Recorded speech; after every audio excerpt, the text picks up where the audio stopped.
Kripasanam Marian ഉടമ്പടി ധ്യാനത്തിലേക്ക് നമ്മൾ ഭക്തിപൂർവ്വം പ്രവേശിക്കുകയാണ്. ഈശോയോട് നമുക്ക് ഹൃദയത്തിൽ നന്ദി പറയാം. ഏറെ പ്രത്യേകമായിട്ട് നമ്മളെ തിരഞ്ഞെടുത്ത് ഈ ആലയത്തിന് ചുറ്റും ഒരുമിച്ച് കൂട്ടിയ ദൈവപിതാവിൻ്റെ സ്നേഹത്തിന് നമുക്ക് ഹൃദയത്തിൽ നന്ദി പറയാം.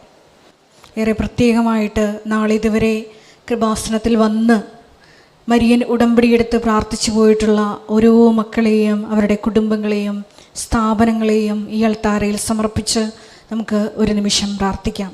ഈ ധ്യാനം നയിക്കാൻ പോകുന്ന ബഹുമാനപ്പെട്ട വി പി ജോസഫ് അച്ഛനിലൂടെ അച്ഛൻ്റെ അധരത്തിൽ നിന്ന് പുറപ്പെടുന്ന ഓരോ വാക്കും വചനവും നമ്മുടെ ഹൃദയത്തിൽ അത് വിശുദ്ധീകരണത്തിന് കാരണമാകുവാനും നമ്മളെ ഒരു പുതിയ സൃഷ്ടികളാക്കി രൂപാന്തരപ്പെടുവാനും അത് ഇടയാക്കണമേ എന്ന് ഒരു നിമിഷം പ്രാർത്ഥിക്കാം.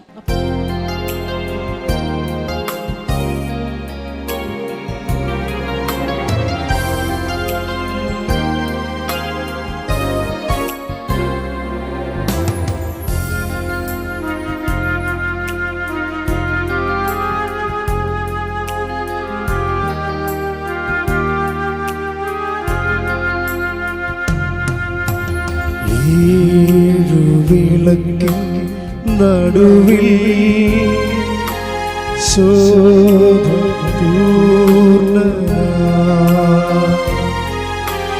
ഭാരത്തു പൊൻകച്ചയണിഞ്ഞും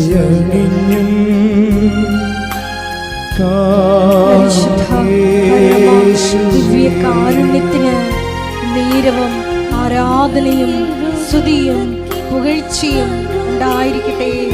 പരിശുദ്ധ പരമ ദിവ്യകാരുണ്യത്തിന് നേരവും ആരാധനയും സ്തുതിയും പുകഴ്ചയും ഉണ്ടായിരിക്കട്ടെ.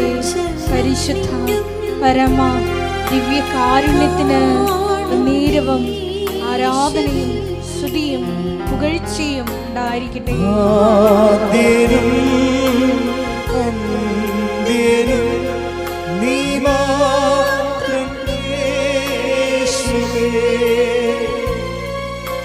സ്തുതികൾക്കും പുകഴ്ചയ്ക്കും യോഗ്യനേശുവേ,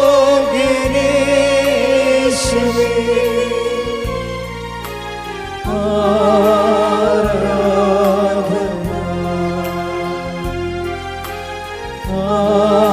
ആരാധന. കൈകളെ ഈശോയിലേക്ക് ചുരുമാണ്. ആദ്യനും അന്ത്യനും നീ മാത്രം യേശുവേ, സ്തുതികൾക്കും പുകഴ്ചയ്ക്കും യോഗ്യനേശുവേ,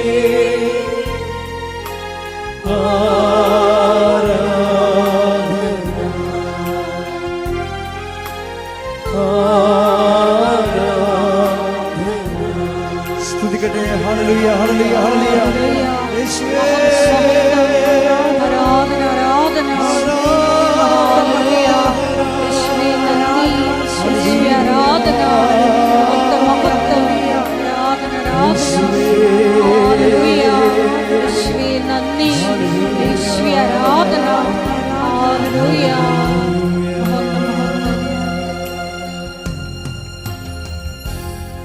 പരിശുദ്ധ പരമദിവ്യകാരുണ്യത്തിന് നേരവും ആരാധനയും സ്തുതിയും പുകഴ്ചയും ഉണ്ടായിരിക്കട്ടെ. പരിശുദ്ധ പരമദിവ്യകാരുണ്യത്തിന് നേരവും ആരാധനയും നമുക്ക് സ്തുതിച്ച് പ്രാർത്ഥിക്കാം. ഹല്ലേലൂയ യേശുവേ ആരാധന. കർത്താവേ, ആരാധനയുടെ നിമിഷങ്ങളിലൊക്കെയും കർത്താവേ, ഞങ്ങളുടെ ജീവിതത്തിൽ അങ്ങയുടെ സാന്നിധ്യം അങ്ങ് പ്രകടമാക്കണമെന്ന് ഞങ്ങൾ പ്രാർത്ഥിക്കുന്നു. ഇന്ന് ഈ ആലയത്തിൽ എത്തിച്ചേർന്നിരിക്കുന്ന ഒരു വ്യക്തി പോലും പരിശുദ്ധ അമ്മയുടെ സാന്നിധ്യം ലഭിക്കാതെ, മാധ്യസഹായത്തിന്റെ തണൽ ലഭിക്കാതെ പോകാതിരിക്കുവാൻ ഇടവരുത്തണമേ. ദൈവമേ, ആരാധന നയിക്കുന്ന ബഹുമാനപ്പെട്ട ജോസഫ് അച്ഛനെ സമർപ്പിച്ച് പ്രാർത്ഥിക്കുന്നു. ഓൺലൈനിലും ഓഫ്ലൈനിലും ഒക്കെ ആരാധനയിൽ പങ്കെടുക്കുന്നവരെ സമർപ്പിക്കുന്നു. ഈ ആരാധന നിമിഷങ്ങളൊക്കെയും കർത്താവേ, അങ്ങയുടെ പരിശുദ്ധാത്മാവിനെ അയച്ച് ഞങ്ങൾ ഓരോരുത്തരെയും നയിക്കണമേ എന്നും പ്രാർത്ഥിക്കുവാനുള്ള അഭിഷേകം ഞങ്ങൾക്ക് നൽകണമേ എന്നും വചനം ശ്രവിക്കുവാനുള്ള അഭിഷേകം ഞങ്ങൾക്ക് നൽകണമേ എന്നും നമുക്ക് പ്രാർത്ഥിച്ചുകൊണ്ട് ഈ സമയം ആയിരിക്കാം. ഹല്ലേലൂയ.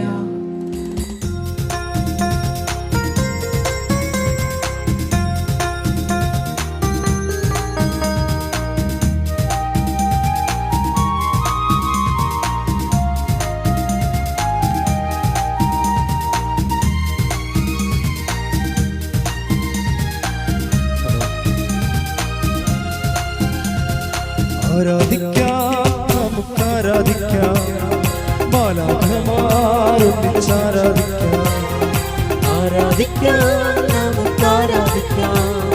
മാലാഖമാരോടൊത്ത് ആരാധിക്കാം, നമുക്ക് ആരാധിക്കാം. ആത്മാവിൻ ശക്തിയോടെ ആരാധിക്കാം. ആരാധിക്കാം, നമുക്ക് ആരാധിക്കാം. ആത്മാവിൻ ശക്തിയോട് ആരാധിക്കാം. ദാനിയേലോ സിംഹക്കുഴിയിൽ ആരാധിച്ചപ്പോൾ, അപ്പോസ്തലർ ജയിലുകളിൽ ആരാധിച്ചപ്പോൾ. ദാനിയേലോ സിംഹക്കുഴിയിൽ ആരാധിച്ചപ്പോൾ, അപ്പോസ്തലർ ജയിലുകളിൽ ആരാധിച്ചപ്പോൾ. ദൈവജനം രക്തം ചിന്തി ആരാധിച്ചപ്പോൾ, കഷ്ടതയിൽ ഞങ്ങളങ്ങേ ആരാധിക്കുന്നു.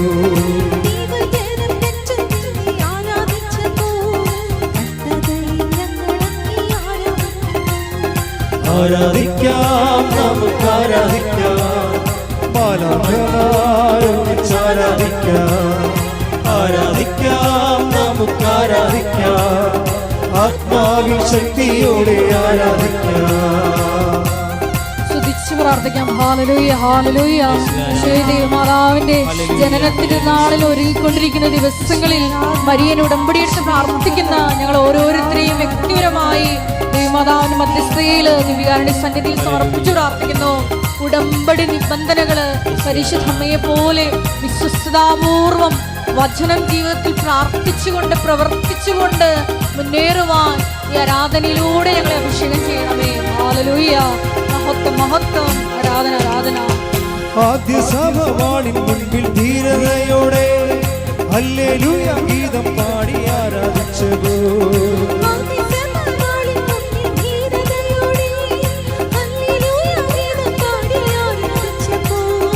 യേശുവിനായി ഈ ലോകത്തിൽ മരണം വന്നാലും ഹല്ലേലൂയ ഗീതം പാടി ആരാധിക്കുമേ.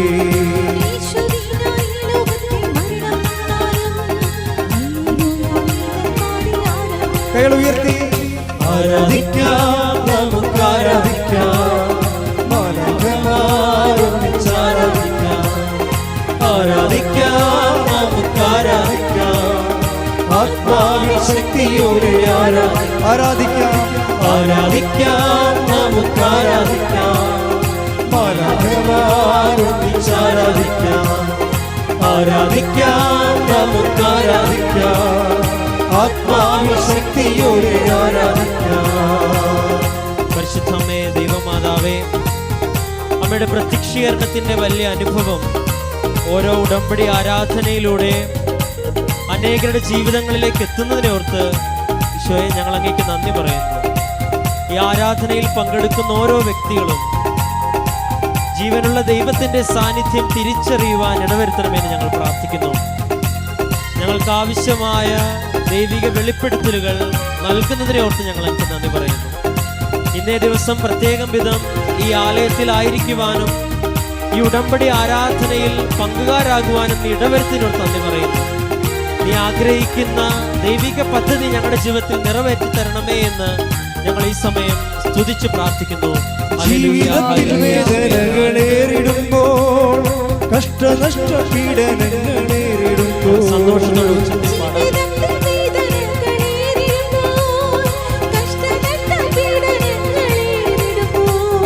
പീഡിതർക്ക് രാജ്യം നൽകും സ്വർഗനാഥനെ നന്ദി ചൊല്ലി ആരാധിക്കുമേ.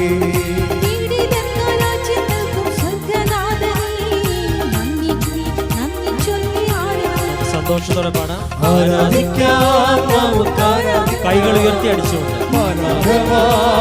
ആരാധിക്കാം. ആരാധിക്കാം, നമുക്ക് ആരാധിക്കാം. ആത്മാവിൻ ശക്തിയോടെ ആരാധിക്കാം. ആരാധിക്കാം, നമുക്ക് ആരാധിക്കാം. മാനവമാരൊന്നിച്ച് ആരാധിക്കാം. ആരാധിക്കാം, നമുക്ക് ആരാധിക്കാം. ആത്മാവിൻ ശക്തിയോടെ ആരാധിക്കാം. ഹല്ലേലൂയ, ഹല്ലേലൂയ, ഹല്ലേലൂയ, ഹല്ലേലൂയ. ടെലിവിഷനിലൂടെയും ഷാലോൺ ടെലിവിഷനിലൂടെയും സോഷ്യൽ മീഡിയ പ്ലാറ്റ്ഫോമുകളുടെ എല്ലാം ഈ സമയ ആരാധനയിൽ പങ്കെടുത്ത് പ്രാർത്ഥിക്കുന്ന ഓരോ മക്കളെയും വിശുദ്ധയിൽ സമർപ്പിച്ച് പ്രാർത്ഥിക്കുന്നു. അമ്മയുടെ വിശീകരണത്തിന്റെ സാക്ഷികളാക്കി നമ്മളെ ഉയർത്തണമേന്ന് പ്രാർത്ഥിക്കുന്നു. വലിയ വലിയ വ്യക്തിപരമായിട്ടുള്ള ദൈവാനുഭവങ്ങൾ നൽകണമേ എന്ന് പ്രാർത്ഥിക്കുന്നു. വിഷയം നൽകണമേ എന്ന് പ്രാർത്ഥിക്കുന്നു. വചനത്താൽ വഴി നടത്തണമേ എന്ന് പ്രാർത്ഥിക്കുന്നു.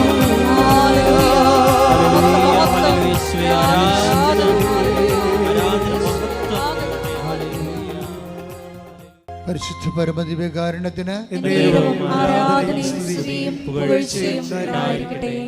ഇവിടെ നമുക്കറിയാമല്ലോ, ഉടമ്പടി ഒരു പ്രാർത്ഥനാ രൂപം എന്നതിനേക്കാളുപരി ഒരു പ്രവൃത്തിയുന്മുഖ പ്രാർത്ഥനാ പദ്ധതിയാണ്.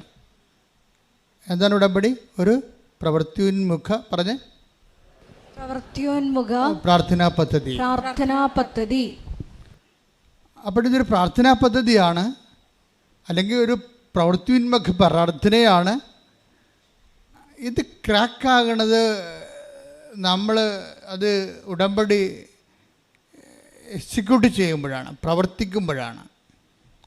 ബൈബിൾ പറയണത് 3 തരത്തിൽ നമുക്ക് ഉടമ്പടിയെ സമീപിക്കാമെന്ന് പറയണം. 3 തരത്തിൽ പ്രവർത്തിക്കാം. നമുക്കറിയാമല്ലോ എൻ്റെ ബേസിക് ടേം എന്താണ്? ഉടമ്പടിയെ അവൻ പറയണത് പോലെ ചെയ്യുക. അതാണ് മാതാവിൻ്റെ മധ്യസ്ഥത്തിൽ ഈശോ പറയണത് പോലെ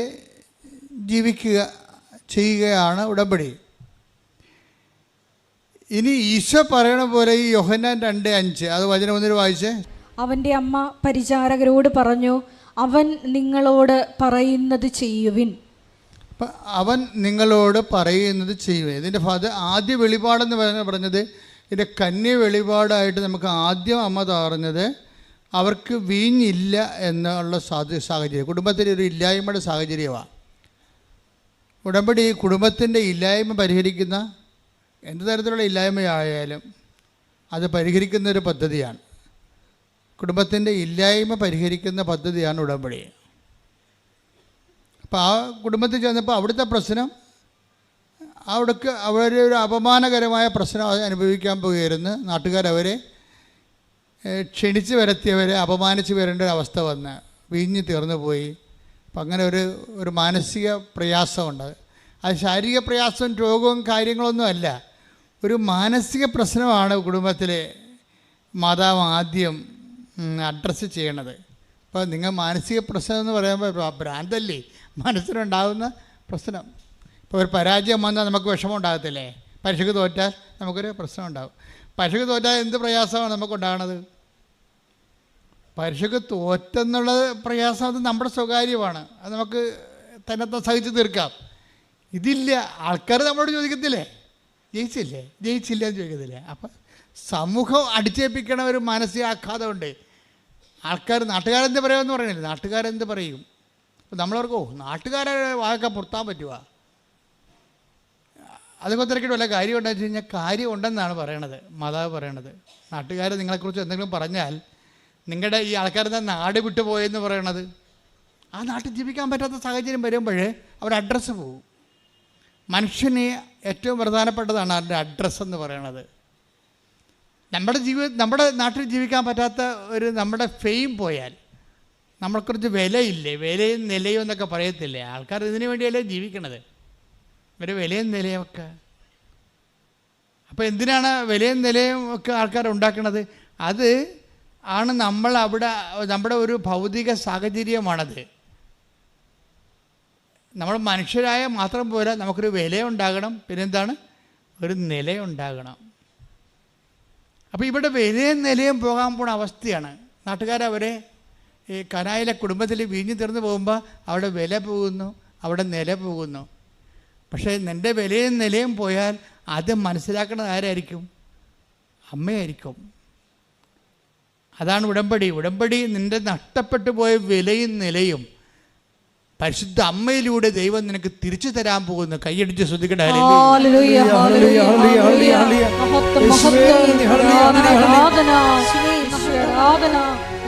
ഉടമ്പടിയിലൂടെ ഞങ്ങൾക്ക് നഷ്ടപ്പെട്ട ഐശ്വര്യം പുനഃസ്ഥാപിക്കുന്നതിന് നന്ദി പറയുന്നു.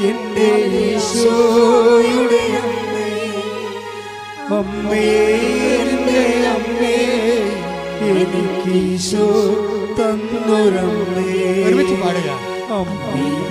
എൻ്റെ അമ്മേ, എൻ്റെ ഈശോയുടെ അമ്മേ, അമ്മേ എൻ്റെ അമ്മേ, എനിക്കീശോ തന്നൊരമ്മേ. പരിശുദ്ധ പരമദിവ്യകാരുണ്യത്തിന് നേരവും ആരാധനയും സ്തുതിയും പുകഴ്ചയും ഉണ്ടായിരിക്കട്ടെ. എന്തുമാത്രം മനുഷ്യരാണ് ഞങ്ങൾ നഷ്ടപ്പെട്ടു പോയ വിലയും ഞങ്ങൾ നഷ്ടപ്പെട്ടു പോയ നിലയും ഞങ്ങൾക്ക് അമ്മ തിരിച്ചു തന്നുവെന്ന് നമ്മുടെ സാക്ഷ്യപീഠത്തെ വന്ന് പറയണത്. എല്ലാ ദിവസവും പറയുകയില്ലേ ആൾക്കാരെ? എല്ലാ ദിവസവും ഇങ്ങനെ മാറി മാറി ആൾക്കാർ വന്ന് പറയുക, ഞങ്ങൾ നഷ്ടപ്പെട്ടു പോയ വില, ഞങ്ങൾ നഷ്ടപ്പെട്ടു പോയ നില അമ്മ ഞങ്ങൾക്ക് തിരിച്ചു തന്നു വന്നു. അപ്പം നമുക്കും പ്രത്യാശിക്കാം, നാളെയോ മറ്റന്നാളോ നിങ്ങളും നിങ്ങളുടെ വില നിലയും തിരിച്ചെടുത്തുകൊണ്ട് ദൈവം തിരിച്ചു തന്നുകൊണ്ട് നിങ്ങൾക്ക് ദൈവത്തെ സ്തുതിക്കാൻ പറ്റണം. അത് ഓർത്തുകൊണ്ട് സ്തുതിക്കട്ടെ. ഹല്ലേലൂയ, ഹല്ലേലൂയ, ഹല്ലേലൂയ, ഹല്ലേലൂയ.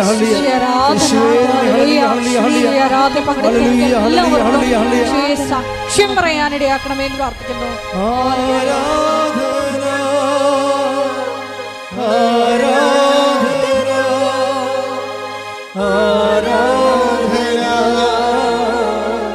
ആരാധന ആരാധന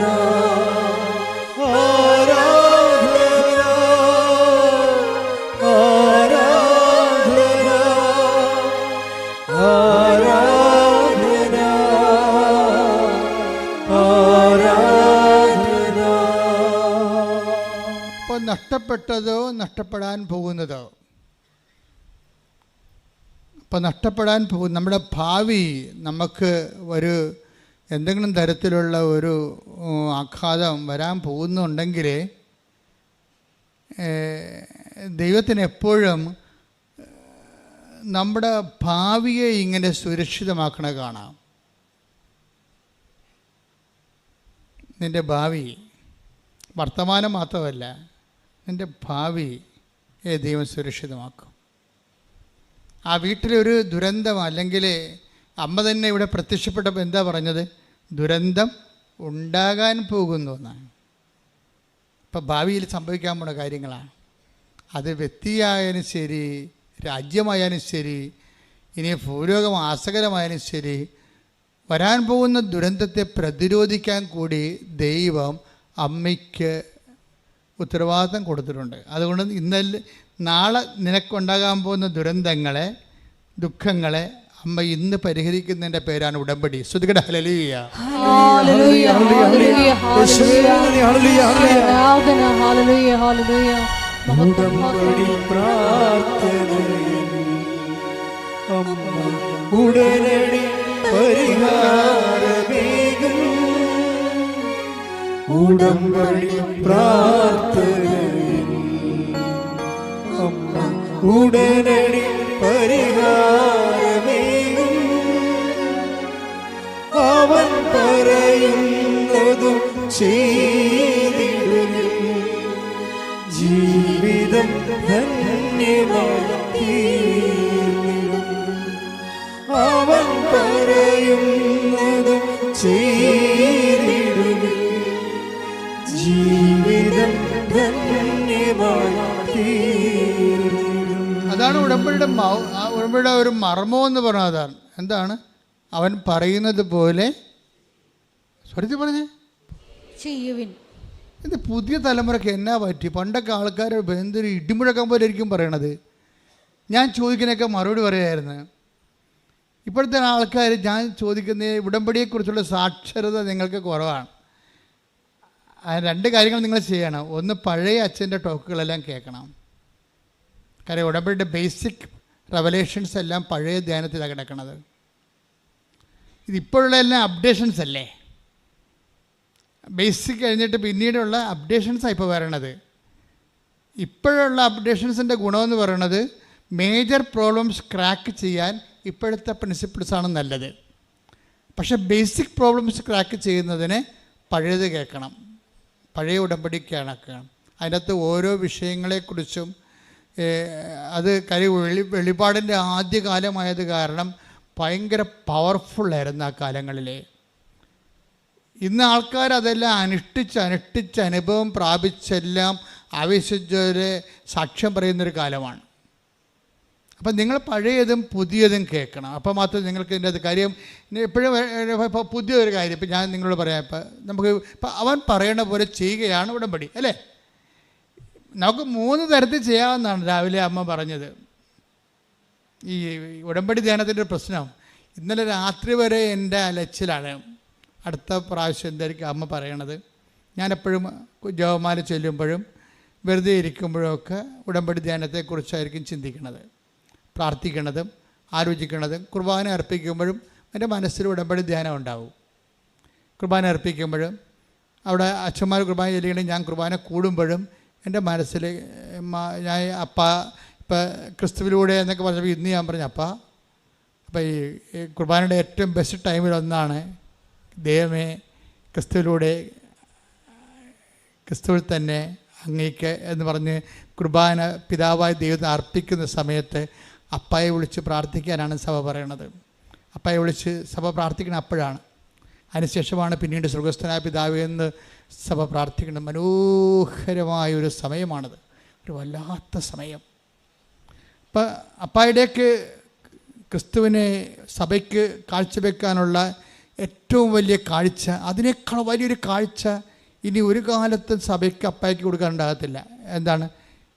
അപ്പത്തിൻ്റെ വീഞ്ഞിൻ്റെ രൂപത്തിൽ സാന്നിധ്യം നൽകുന്ന ക്രിസ്തുവിനെ തന്നെ താങ്ക്സ് ഗിവിംഗ് ആയിട്ട്, യുക്രിസ്റ്റായിട്ട്, നന്ദിയായിട്ട്, സ്വത്രബലിയായിട്ട് അപ്പായ്ക്ക് സമർപ്പിക്കാം. അയ്യോ, അതിനുശേഷമാണ് സഭ അപ്പായുടെ പ്രാർത്ഥന പ്രാർത്ഥിക്കുന്നത്. സ്വർഗസ്ഥനായ ഞങ്ങളുടെ പിതാവേ, കുർബാനയുടെ ആവശ്യങ്ങൾ നമ്മൾ അറിയണമെങ്കിൽ എപ്പോഴും കുർബാനയെക്കുറിച്ച് നമ്മൾ ധ്യാനിച്ചുകൊണ്ടിരിക്കും. അത്രയ്ക്ക് മനോഹരം തന്നെയല്ല, അത്രയ്ക്ക് ഈടുള്ള അഭിഷേകം.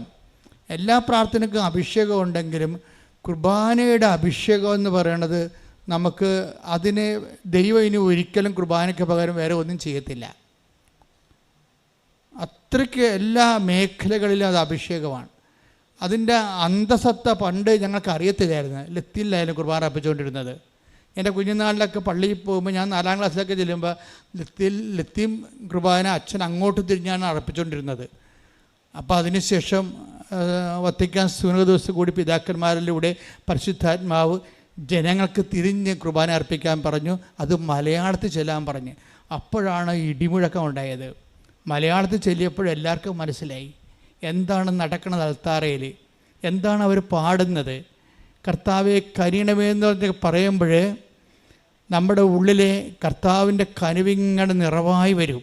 അതിൻ്റെ കാരണം വെച്ച് കഴിഞ്ഞാൽ ആ പ്രാർത്ഥന വരുന്ന ഒരു സ്രോതസ്സുണ്ട്.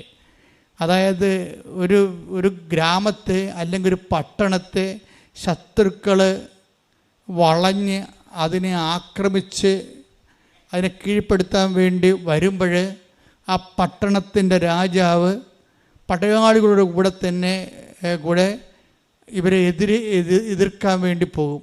അവരെ പുറകെ നടന്ന് ആക്രമിച്ച് കീഴ്പ്പെടുത്തി അവരുടെ രാജ്യം കൊള്ളയടിച്ച് അവിടുന്ന് രത്നങ്ങളും സ്വർണങ്ങളുമായിട്ട് രാജാവ് തിരിച്ചു വരുന്ന ഒരു റോമൻ ഒരു ചരിത്രത്തിൻ്റെ പിന്നിലുണ്ട്. അപ്പം ജനങ്ങൾ പറയും എന്താണ്, രാജാവ് സ്വർണവും രത്നവുമായിട്ട് നമ്മളെ കൊല്ലാൻ വന്ന ശത്രുക്കളെ നമ്മൾ കീഴടക്കി കഴിഞ്ഞിട്ട് അവരുടെ പണ്ടം നമ്മൾ കൊള്ളയടിച്ച് കഴിഞ്ഞിട്ട് ആ കൊള്ള വസ്തുക്കളുമായിട്ട് തിരിച്ചു വരുന്നൊരവരവുണ്ട്. അത് യഹൂദൻ്റെ ജീവിതത്തിൽ അതുണ്ട്. യഹൂദൻ പറയും കൊള്ള വസ്തുക്കൾ പങ്കിടുന്നവരെ പോലെ ഞങ്ങൾ ആഹ്ലാദിച്ചെന്ന്. അപ്പോൾ നമ്മളോർക്കും കൊള്ള വസ്തുക്കൾ കാണുമ്പോൾ കണ്ടവൻ്റെ മുതൽ കൈയേറിയതിന് ആഹ്ലാദം ഉണ്ടാവുക. യഹൂദിന് ആഹ്ലാദം ഉണ്ടാവും. കാര്യം എന്താണ്? അവൻ്റെ പാർപ്പിടം കൈയേറാൻ വന്നവനെയാണ് രാജാവ് പോയി ആക്രമിച്ചിട്ട് അവൻ്റെ കൊള്ള വസ്തുക്കൾ പങ്കിട്ടുണ്ടോ എന്നിരിക്കുകയാണ്. ഇവൻ മരിക്കുന്നതിന് പകരം ഇവൻ ജീവിക്കുകയും ഇവനെ വർത്തമാനമാക്കുകയും ചെയ്യും. അത് കുർബാനയിൽ രാജാവ് ക്രിസ്തുവാണ്. സാത്താൻ നമ്മുടെ ആത്മാവിനെ തകർക്കാൻ വേണ്ടി വന്നു. അതിന് ക്രിസ്തു അവനോട് പടപൊരുതി അവൻ്റെ രക്തത്താൽ നമ്മളെ വീണ്ടെടുത്ത് ക്രിസ്തു നമുക്ക് പകരം വില കൊടുത്തുകൊണ്ട് ക്രിസ്തുവിൻ്റെ ആ വില കൊടുപ്പിലും ആ ത്യാഗോജ്വലമായ ബലിയർപ്പണത്തിലും അപ്പം പ്രസാദിച്ചുകൊണ്ട് അപ്പം ക്രിസ്തുവിനെ പ്രസാദിച്ചുകൊണ്ട് കൃപ നൽകുമ്പോൾ ആ കൃപയുമായി രാജാവ് എഴുന്നള്ളി വരികയാണ് കുർബാനയിലേക്ക്. അപ്പോൾ പറയും കർത്താവെ കനിയണമേ എന്ന് പറയും. ക്രിസ്തുവെ കനിയണമേ എന്ന് പറയും. എന്താ കാര്യം? നീ ഞങ്ങളുടെ ശത്രുക്കളെ തകർത്തെടുത്ത് നേടിയിട്ടുള്ള കൃപയുടെ രത്നങ്ങളെ ഞങ്ങളുടെ കയ്യിൽ വിട്ടുതരണേ. പണ്ട് രാജാക്കന്മാർ ചെയ്തുകൊണ്ടിരുന്നതാണ്. അവർ തിരിച്ചു വരും, കൊള്ളയടിച്ച വസ്തുക്കളുമായിട്ട് തിരിച്ചു വരുമ്പോൾ ജനങ്ങളിങ്ങനെ തുണികൾ വിരിച്ചുകൊണ്ട് ആ രാജാവിനെ എതിരേറ്റുകൊണ്ട് കർത്താവെ കനിയണമെന്ന് പറയുമ്പോൾ രാജാവ് രത്നങ്ങൾ വാരിനെ ജനങ്ങളിലേക്ക് എറിഞ്ഞിട്ട് കൊടുക്കും. എന്തൊരു ആഹ്ലാദത്തോടും ആരവത്തോടും കൂടിയാണ് അവരത് പറയണത്. അത് ഭയങ്കരമായ ഒരു ചരിത്രപരമായ വികാരോജ്വലമായ നിമിഷങ്ങളാണ് സഭ കുർബാനയിലേക്ക് എടുത്തിരിക്കുന്നത്. അത് മനോഹരമാണ് ശരിക്കും പറഞ്ഞാൽ. അങ്ങനെ കുർബാനയുടെ ഓരോ ഭാഗങ്ങളും നമ്മൾ ചിന്തിച്ചാലോചിച്ച് പ്രാർത്ഥിച്ചാൽ ത്രില്ലടിക്കും നമുക്ക്. അപ്പോൾ കുർബാന ശ്രുതികട മക്കളെ, ശ്രുതികട ഹല്ലേലൂയ.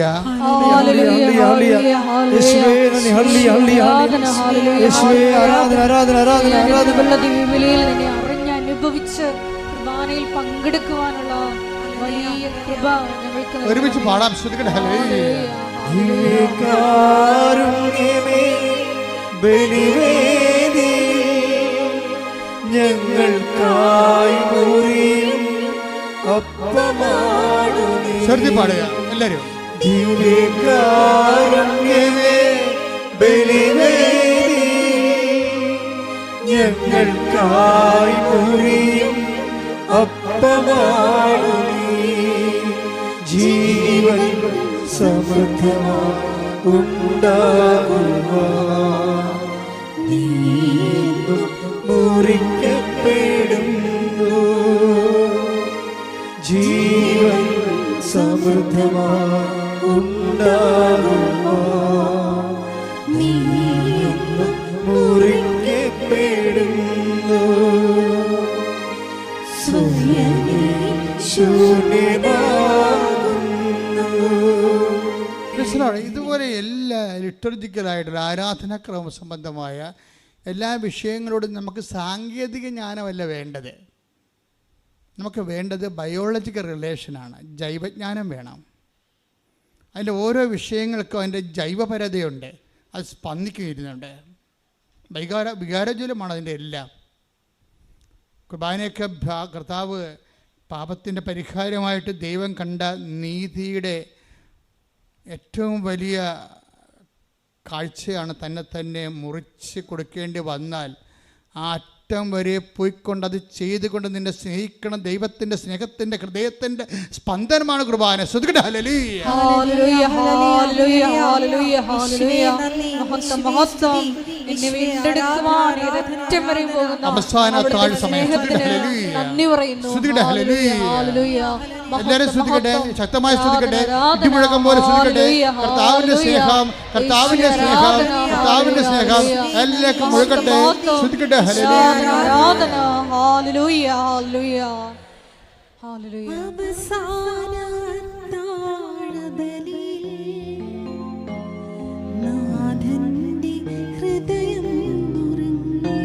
ഒരുമിച്ച് പാടുക. അവസാന അത്താഴബലിയിൽ നാഥന്റെ ഹൃദയം മുറിച്ചു. തിരിയാതെ പേരിൽ വസിക്കാനീശോ സ്നേഹത്തിൻ കൂദാശയേകി. തിരിയാതെ പേരിൽ വസിക്കാനീശോ സ്നേഹത്തിൻ കൂദാശയായി. അവസാന അത്താഴബലിയിൽ നാഥന്റെ ഹൃദയം ജ്വലിച്ചു.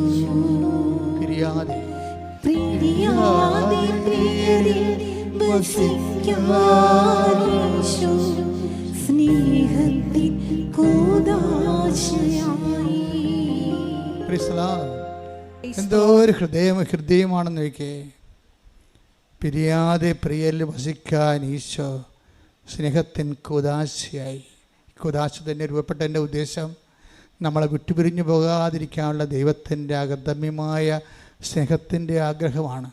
അതുകൊണ്ട് തന്നെ കുർബാന കൂടണമെന്ന് പറയുമ്പോൾ കർത്താവിൻ്റെ സ്നേഹത്തിൽ നമ്മൾ ഐക്യപ്പെടുകയാണ് ചെയ്യണത്. ശ്രദ്ധിക്കട്ടെ. ഹല്ലേലൂയ, ഹല്ലേലൂയ, ഹല്ലേലൂയ, ഹല്ലേലൂയ. മഹത്വം, മഹത്വം, ആരാധന, ആരാധന. ഹല്ലേലൂയ, ഹല്ലേലൂയ. മഹത്വം, മഹത്വം, ആരാധന, ആരാധന. ഹല്ലേലൂയ. ഈശോയെ, ഞങ്ങൾ കുർബാന അഭിഷേകം നൽകണമേ. കുർബാന പോലും ശരിക്കും പരിശുദ്ധ കുർബാന പോലും എന്താണ്? കവനൻ്റാണ്, ഉടമ്പടിയാണ്. ഉടമ്പടി ഒരു പെർഫെക്റ്റ് ആൻഡ് പവർഫുൾ ഫോർമുലയാണ്. നിങ്ങളത് എങ്ങനെ അനുഷ്ഠിക്കുന്നു എന്നതാണ്. ഇപ്പോൾ കുർബാന തന്നെ എത്രയോ പേര് അനുഷ്ഠിക്കുന്ന വ്യത്യസ്തമായ അനുഭവങ്ങളല്ലേ. അതാണ് അച്ഛൻ ആദ്യമേ പറഞ്ഞത്. നിങ്ങളുടെ അറിവിന് ആനുപാതികമായിരിക്കും നിങ്ങളുടെ അനുഭവം. അറിവിന് ആനുപാതികമായിരിക്കും. ഉടമ്പടിയും അങ്ങനെ തന്നെയാണ്. ഉടമ്പടിയിൽ നിങ്ങൾക്ക് എന്ത് അറിവുണ്ട് അതനുസരിച്ച് അത് കറക്റ്റ് ആകത്തുള്ളൂ. ഉടമ്പടിയെക്കുറിച്ച് നിങ്ങൾക്ക് അറിവില്ല, നിങ്ങൾ ഉടമ്പടി ധ്യാനം കൂടുന്നില്ല. 2 കൊല്ലമായിട്ട് ഉടമ്പടി ധ്യാനം കൂടാത്ത ആൾക്കാരൊക്കെ അച്ഛനെ കാണാൻ വേണ്ടി ചീട്ടും കൊണ്ടുവരും. ഇന്നലെ ഒരു ചേട്ടൻ വന്നായിരുന്നു. അപ്പോൾ ഞാൻ ചോദിച്ചു, ഇത് തൻ്റെ ഉടമ്പടി അല്ലല്ലോ എന്ന് പറഞ്ഞു. അല്ല, ഭാര്യയുടേതാണ്. പിന്നെ ആ സംഭവം അയാളുടെ മുഖത്തിൽ നോക്കുമ്പോൾ അറിയാം അയാൾക്ക് ഉടമ്പടിയായിട്ട് ബന്ധമില്ലെന്ന്. ഒന്നും ചെയ്തില്ല. കാര്യം എന്താ, അവിടെ കുടുംബമല്ലേ ഉടമ്പടി, ഭാര്യയല്ലേ ഉടമ്പടി എടുത്തിരിക്കണത്. അപ്പോൾ ഭർത്താവിന് അവകാശമുണ്ട്. പക്ഷെ അങ്ങനെ ഒരു അവകാശം പോരാ, അതൊരു സാങ്കേതികമായ അവകാശമാണ്. നിങ്ങൾക്കൊരു ബയോളജിക്കൽ റിലേഷൻ വേണം ഉടമ്പടിയുമായിട്ട്. ഇപ്പം ത്രേസിക്കുട്ടിയെന്ന് പറഞ്ഞൊരു മോള് സാക്ഷ്യം പറഞ്ഞ്, അവിടെ വീട്ടിൽ എല്ലാവരും ഉടമ്പടി എടുത്തിട്ടുണ്ട്. ത്രേസിക്കുട്ടിയുടെ വിഷയം കുറച്ചുകൂടി സീരിയസ് ആയത് കാരണം അവർക്ക് എല്ലാവർക്കും തന്നെ ഉടമ്പടി എടുക്കാനുള്ള അഭിഷേകം കിട്ടിയ കാരണം എല്ലാവരും ഉടമ്പടി എടുത്തു. ഭർത്താവിന് ഉടമ്പടി എടുത്തില്ലെങ്കിൽ വൈഫ് ചോദിക്കണം, എടോ താൻ എന്താണ് കർത്താവിനോട് പറഞ്ഞത്, അമ്മയോട് മധ്യസ്ഥ നിർത്തിക്കൊണ്ട് താൻ എന്തൊക്കെയാണ് ഏറ്റത് എന്ന് ചോദിക്കണം. അങ്ങോട്ടും ഇങ്ങോട്ടും ചോദിച്ചിട്ട് അത് മനസ്സിലാക്കിയിട്ട് ആ അറിവിന് ആനുപാതികമായിട്ടാണ് എല്ലാവരും ജീവിക്കണമെങ്കിൽ ഒറ്റ ഉടമ്പടിക്ക് എല്ലാവരും ഉടമ്പടി എടുത്ത പോലെയാകും. അതാണ് ഏറ്റവും മാതൃകാപരമായ സംഭവം. ഞാൻ പറഞ്ഞു, ഒരു വീട്ടിൽ ഒരു കാശ് രൂപ മതി ശരിക്കും പറഞ്ഞാൽ. പിന്നെ ബാക്കിയുടെ അച്ഛൻ കാണാൻ വരുമ്പോൾ കാശ് രൂപ വേറെ കൊടുക്കുന്നുണ്ട്, ഞാൻ തന്നെ കൊടുക്കുന്നുണ്ട് കാണാൻ വരുമ്പോൾ, ഇല്ലേ? ഇപ്പം അത് രണ്ട് കാശ് രൂപ നമുക്ക് കിട്ടണത്. നിങ്ങൾ അതായത് ഇവിടെ വെഞ്ചരിച്ച് വെച്ചിരിക്കണ, ഇവിടെ അകത്ത് നമ്മുടെ സ്റ്റോളിൽ കിടക്കണ എല്ലാം വെഞ്ചരിച്ച് വെച്ചതാണ്. ഉടമ്പടിയിൽ അച്ഛൻ ആൾക്കാരെ വരുമ്പോൾ ഞാൻ ആ പെർട്ടിക്കുലർ സബ്ജക്റ്റ് ഫോക്കസ് ചെയ്തുകൊണ്ട് സ്പെഷ്യലായിട്ട് അത് ബ്ലെസ് ചെയ്യും. ഉടമ്പടി കാശുരൂപം എന്ന് പറയണത് സർവസ്പർശിയായിട്ട് ദൈവത്തിൻ്റെ പ്രമാണമായിട്ട് നീ ഉടമ്പടി എടുത്ത ബന്ധമാണത്. അത് ആക്ടിവേറ്റ് ചെയ്യണത് വിശ്വാസ പ്രമാണത്തിലാണ് ആക്ടിവേറ്റ് ചെയ്യണത്. അത് ഏത് കാലത്തും അത് വർക്കൗട്ട് ചെയ്യും. അതുകൊണ്ടാണ് ഉടമ്പടി കാശുരം മിസ്സാകരുത്, ട്രാൻസ്ഫർ ചെയ്യരുതെന്ന് പറയും. കാര്യം ട്രാൻസ്ഫർ ചെയ്യാൻ മറ്റവർക്ക് അർഹതയില്ല. നിൻ്റെ മകളാണ്, അവർ യാത്രയാണ്, ഉടമ്പടി കാശിന് നീ കൊടുക്കരുത്. കാരണം അവൾക്കത് ഉടമ്പടി എടുത്തിട്ടില്ലെങ്കിൽ അത് പിടിക്കാനുള്ള അർഹത അവൾക്കില്ല. അതതിൻ്റെ സംഭവം. പിന്നെ ഉടമ്പടി കാശുരി നിങ്ങൾക്ക് നഷ്ടപ്പെട്ടു പോയാൽ, ഇൻ കേസ് ചിലർക്ക് നഷ്ടപ്പെട്ടു പോരെ, അപ്പോൾ പണ്ടത് ഞങ്ങൾ അഡ്മയർ ചെയ്യുമായിരുന്നു, ഇപ്പം അത് വിശ്വസിക്കുന്നില്ല. കാര്യം നഷ്ടപ്പെട്ടു പോയാൽ നിങ്ങൾ പറയും, ഇനി നിങ്ങൾക്ക് ഉടമ്പടി കാശുമില്ല, നിങ്ങൾക്കത് കാശുമില്ലാതെ തുടരാൻ പറ്റും, പക്ഷേ കാശുരൂപ വേണമെന്നുണ്ടെങ്കിൽ വേറെ ഉടമ്പടി എടുക്കാൻ പറയും. എന്താ കാര്യം? ആ ഉടമ്പടി കാശുരൂപമാണ് ഇതിൻ്റെ അകത്ത് മെയിനായിട്ടുള്ള മർമ്മം എന്ന് പറയണത്, ഉടമ്പടി തൈലവും. അപ്പം അത് ഈ വിഷയം രണ്ടും വേറെ കിട്ടത്തില്ല. എപ്പോഴും നമ്മൾ ശ്രദ്ധിക്കണം. ഈ നേർച്ച വസ്തുക്കളൊക്കെ ഉപയോഗിക്കുമ്പോൾ ഇപ്പോൾ ഉടമ്പടി തൈലം നിനക്ക് പാസ് ചെയ്യാമലൊക്കെ പറ്റും, ആൾക്കാർക്ക് കൊടുക്കാൻ. നിനക്ക് ഉടമ്പടി എടുത്തിട്ടുള്ള വ്യക്തിയാണെങ്കിൽ നിനക്ക് ആൾക്കാർക്ക് അത് അപ്ലൈ ചെയ്യാൻ പറ്റും. കാര്യം നീയല്ലേ ഉടമ്പടി എടുത്തിരിക്കണത്. കൊടുത്തുവിടുക എന്നൊക്കെ പറഞ്ഞു കഴിഞ്ഞാൽ അത് എന്തുമാത്രം വർക്കൗട്ട് ചെയ്യുന്ന അറിയത്തില്ല. കാര്യം ഇതെല്ലാം വർക്കൗട്ട് ചെയ്യണത് ഉടമ്പടി ബേസ്ഡിലാണ് വർക്ക് ചെയ്യണത്. നീ ദൈവം എടുത്തിട്ടുള്ള നീ ചെയ്തിട്ടുള്ള ഉടമ്പടിയിൽ നിനക്കുള്ള കപ്പാസിറ്റി, കവനൻ്റ് കപ്പാസിറ്റി ഉണ്ട്. ആ കവനൻ്റ് കപ്പാസിറ്റി ഇല്ലാത്ത ആൾക്കാരെ അതെങ്ങനെ യൂസ് ചെയ്യണം നമുക്കറിയത്തില്ല. അപ്പം അതുകൊണ്ട് നിനക്കിപ്പോൾ രോഗികളെ കാണാം, നിനക്ക് അപ്ലൈ ചെയ്യാം. കാര്യം നീ കർത്താവിൻ്റെ ഉടമ്പടിയിലുള്ള ആളാണ്. ഉടമ്പടി ഉണ്ടെന്ന് പറഞ്ഞ സ്റ്റാറ്റസാണ് ശരിക്കും പറഞ്ഞാൽ. ക്രിസ്ത്യൻ സ്റ്റാറ്റസിലെ ഏറ്റവും പോപ്പുലർ സ്റ്റാറ്റസ് എന്ന് പറയുന്നത് ഒരു സാക്രമെൻ്റ് സ്റ്റാറ്റസിനേക്കാൾ സാക്രമെൻ്റ് സ്റ്റാറ്റസ് ഒരു പ്രത്യേക ദൈവ വിളിക്ക് വേണ്ടിയുള്ളതാണ് സാക്രമെൻ്റ് സ്റ്റാറ്റസ്. ഉടമ്പടിയിലുള്ള കവനൻ്റ് സ്റ്റാറ്റസ് ഒരു പ്രത്യേക വിളിക്കല്ല, എല്ലാ വിളിയെയും സ്പർശിക്കുന്നതാണ്, എല്ലാ സാഹചര്യങ്ങളെയും സ്പർശിക്കുന്നതാണ്, എല്ലാ സിറ്റുവേഷനിലും നീ അനുഭവിക്കുന്ന സങ്കടങ്ങളെ അഡ്രസ്സ് ചെയ്യുന്നതാണ് കവനൻ്റ് സ്റ്റാറ്റസ് എന്ന് പറയുന്നത്. അതുകൊണ്ടാണ് ആ സ്റ്റാറ്റസ് പോകാതിരിക്കാൻ വേണ്ടി 2 ആഴ്ചയിൽ ഒരിക്കൽ നീ കുമ്പസാരിക്കണമെന്നൊക്കെ പറയും. കാര്യം 2-ാമത്തെ ആഴ്ച നീ നിൻ്റെ കാരുണ്യ പ്രവൃത്തികളിലും അപ്പോസ്തല പ്രവൃത്തികളിലും നീ വളരെ ഫ്രഷ് ആയിരിക്കണമെന്ന് പറയും. അപ്പോസ്തല പ്രവർത്തനം കാരുണ്യ പ്രവൃത്തിയും ഉടമ്പടിയിൽ ഒരാളെ സ്റ്റാറ്റസ് കോ മെയിൻറ്റെയിൻ ചെയ്യണേ സഹായിക്കും. അവൻ്റെ ഉടമ്പടി കൃപാവരമില്ലേ, അതിൻ്റെ നിലനിൽപ്പ് സംരക്ഷിക്കുന്നതിന് സഹായിക്കുന്നതാണ് അപ്പോസ്തല പ്രവർത്തനങ്ങൾ. നമ്മളതിനെ സുവിശേഷ വേല എന്നൊക്കെ പറയും. പത്രം കൊടുക്കണില്ലേ, അത് അപ്പോസ്തല പ്രവർത്തനം. നിങ്ങൾക്ക് പ്രസംഗിക്കാൻ അറിയാൻ പാടാത്തത് കൊണ്ടാണ് 10,000 മനുഷ്യരുടെ സാക്ഷ്യങ്ങൾ നിങ്ങൾ കൈമാറുന്നത്. പ്രസംഗിക്കാൻ അറിയാൻ പാടില്ലാത്തവർക്ക് പത്രം മേടിച്ചു കൊടുക്കും നമ്മൾ. നമുക്ക് പ്രസംഗിക്കാൻ അറിയത്തില്ല, പ്രസംഗിക്കണമെങ്കിലും അതേപോലെ പ്രസംഗിക്കാൻ അറിയാവുന്നവർക്ക് നല്ലതാണ്. ചിലർ പ്രസംഗിക്കുകയും ചെയ്യുന്നുണ്ട്, ചിലർ പത്രം കൊടുക്കും, പ്രസംഗിക്കുകയും ചെയ്യും, അവരോട് സംസാരിക്കുകയും ചെയ്യും. അതാണ് അപ്പോസ്തല പ്രവർത്തനം എന്ന് പറയണത്. അപ്പോസ്തല പ്രവർത്തനം നീ പത്രം കൊടുക്കുകയും സംസാരിക്കുകയും ചെയ്യണമെങ്കിൽ, ഇപ്പോൾ ഈ ത്രേസ്യക്കുട്ടിയുടെ സാക്ഷ്യം അതാണ്.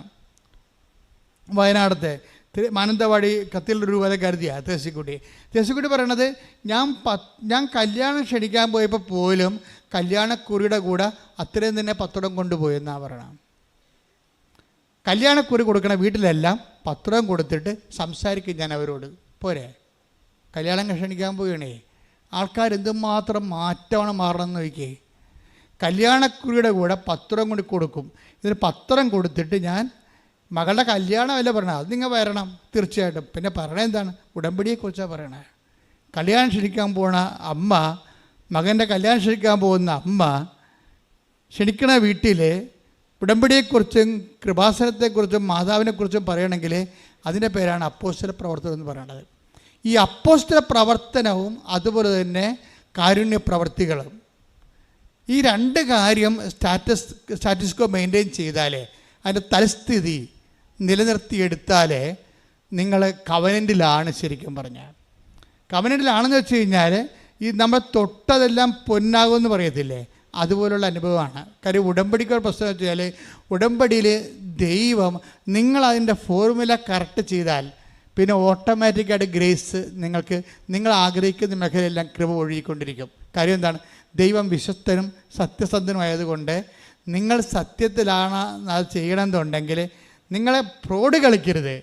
കാര്യം നിങ്ങൾ ഫ്രോഡ് കളിക്കുന്നത് വെച്ചാൽ 90 ദിവസം വരെ ഒരു അഡ്ജസ്റ്റ്മെൻറ്റിൽ പോകാം. 90 ദിവസം കഴിയുമ്പോൾ വല്ല പഴയ അവസ്ഥയിലേക്ക് പിരിയാവുന്നൊക്കെ പറഞ്ഞുകൊണ്ടാണ് നിങ്ങൾ ഉടമ്പടി എടുക്കണമെങ്കിൽ ദൈവത്തിന് അറിയാമല്ലോ, ഇത് ചുമ്മാ കാര്യം കാണാൻ വേണ്ടി വയറ്റിപ്പഴപ്പിന് വേണ്ടി ചുമ്മാ ഉടുത്ത് കെട്ടി പണ്ടാരെ ഇറങ്ങിയിരിക്കണം എന്നറിയാമല്ലോ ദൈവത്തിന്. അതുകൊണ്ട് വർക്കൗട്ട് ചെയ്യത്തില്ല. അപ്പം നിങ്ങൾ പറഞ്ഞ കർത്താവേ, ഉടമ്പടി തന്നെ ആ അരൂപിച്ച് ജീവിക്കാൻ സഹായിക്കണമെന്ന് പ്രാർത്ഥിക്കണം. പിന്നെ ഇതൊന്നും പ്രാർത്ഥിക്കുന്നതിന് മുമ്പ് വേറൊരു പ്രാർത്ഥനയുണ്ട്. എന്താണെന്നറിയാവോ? ഉടമ്പടി പെട്ടെന്ന് കത്തണമെങ്കിൽ, പെട്രോൾ കത്തണ പോലെ കത്തണമെങ്കിൽ പ്രാർത്ഥിക്കേണ്ട ഒരു പ്രാർത്ഥന ഉണ്ട്. എന്താണ്? അതൊരു വരി പ്രാർത്ഥനയേ ഉള്ളൂ. ഒരു വരി പ്രാർത്ഥന ഉണ്ടെങ്കിൽ ഉടമ്പടി പെട്രോൾ പോലെ കത്തും. എന്ത് പ്രാർത്ഥനയാണത്? അമ്മേ, എന്നെ അമ്മയുടെ പ്രത്യക്ഷീകരണത്തിൻ്റെ സാക്ഷിയാക്കണമേ. തീർന്ന്, ദിസ് ഓവർ. എല്ലാം അതിനകത്തുണ്ട്. ഒറ്റ പ്രാർത്ഥന. ഞാനിവിടെയൊക്കെ പറയുമ്പോൾ ഞാൻ പറഞ്ഞു, നീ ഓപ്പറേഷൻ്റെ സമയത്ത് അല്ലെങ്കിൽ നീ പ്രസവിച്ചുകൊണ്ട് ഇരിക്കുന്ന സമയത്ത് എനിക്ക് പേറ്റുന്നോ വന്നുകൊണ്ടിരിക്കുകയാണ്. അപ്പോഴും നീ വായ തെളിച്ചു, അമ്മേ എന്നെ പ്രത്യക്ഷീകരണത്തിൻ്റെ സാക്ഷിയാക്കണമേ. തീർന്ന്. പ്രത്യക്ഷീകരണ പ്രാർത്ഥനയുടെ കൺസൈസ് രൂപമാണ്. അതിലിങ്ങനെ നമ്മൾ അതിൻ്റെ എന്താണ് കാച്ചി കുറുക്കി അതിൻ്റെ സത്ത് കടഞ്ഞെടുത്തിട്ട് എടുക്കുന്ന സംഭവമാണ് ക്യാപ്സ്യൂള്. എന്താണ്? ഒരു ക്യാപ്സ്യൂൾ പ്രെയറാണ്. Covenant capsule prayer. എന്താണ് പറഞ്ഞേ? അമ്മേ, എന്നെ അമ്മയുടെ പ്രത്യക്ഷീകരണത്തിന്റെ സാക്ഷിയാക്കണമേ. ഇതൊരു 10 പ്രാവശ്യം നിനക്കൊരു ദിവസം പറയാൻ ഇടയായി കഴിഞ്ഞാൽ നീ നിന്റെ കവനൻ്റിലെ ബയോളജിക്കൽ റിലേഷൻ കീപ്പ് ചെയ്യാൻ പറ്റും. സാങ്കേതിക ജ്ഞാനമല്ല, സാങ്കേതിക റിലേഷൻ, ടെക്നിക്കൽ റിലേഷനുണ്ട്. പല ആൾക്കാർക്കും ഉടമ്പടിയുമായിട്ടുള്ള ടെക്നിക്കൽ റിലേഷനാണ്. ടെക്നിക്കൽ റിലേഷനിൽ അതിൻ്റെ ഒരു വരണ്ട കാലാവസ്ഥയിലാണ് ഈ സാധനം വർക്കൗട്ട് ചെയ്യണത്. ഇപ്പം തെങ്ങ് നോക്കിക്കഴിഞ്ഞാൽ തെങ്ങ് നോക്കുമ്പോൾ തേങ്ങ ഉണ്ടെന്ന് പറയാൻ പറ്റും.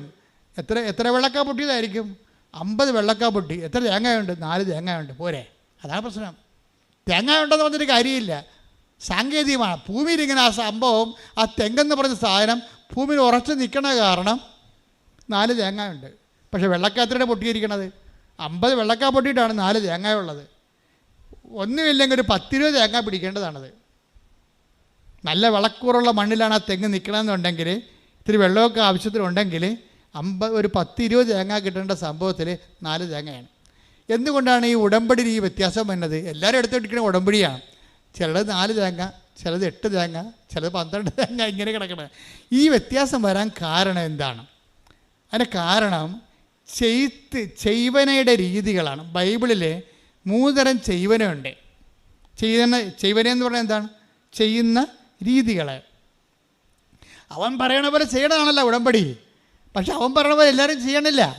ചിലർ ചെയ്യണം. ഇപ്പോൾ ബൈബിളിൽ 3 തരം ചെയ്ത്താണ് ഉള്ളത്. ഒരു ചെയ്ത്ത് എന്താണ്? ഒരു ചെയ്തെന്ന് പറയണത് മത്തായിയുടെ സുവിശേഷം 25:18 ഒരു ചെയ്ത്തുള്ളത്. അതെന്ത് ചെയ്ത്താണത്?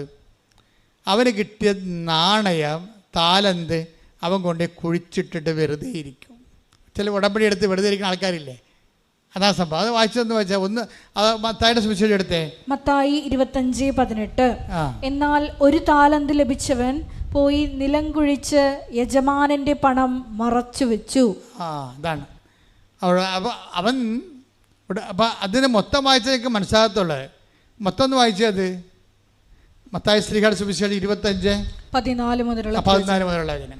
ഒരുവൻ യാത്ര പുറപ്പെടുന്നതിന് മുമ്പ് പറഞ്ഞേ.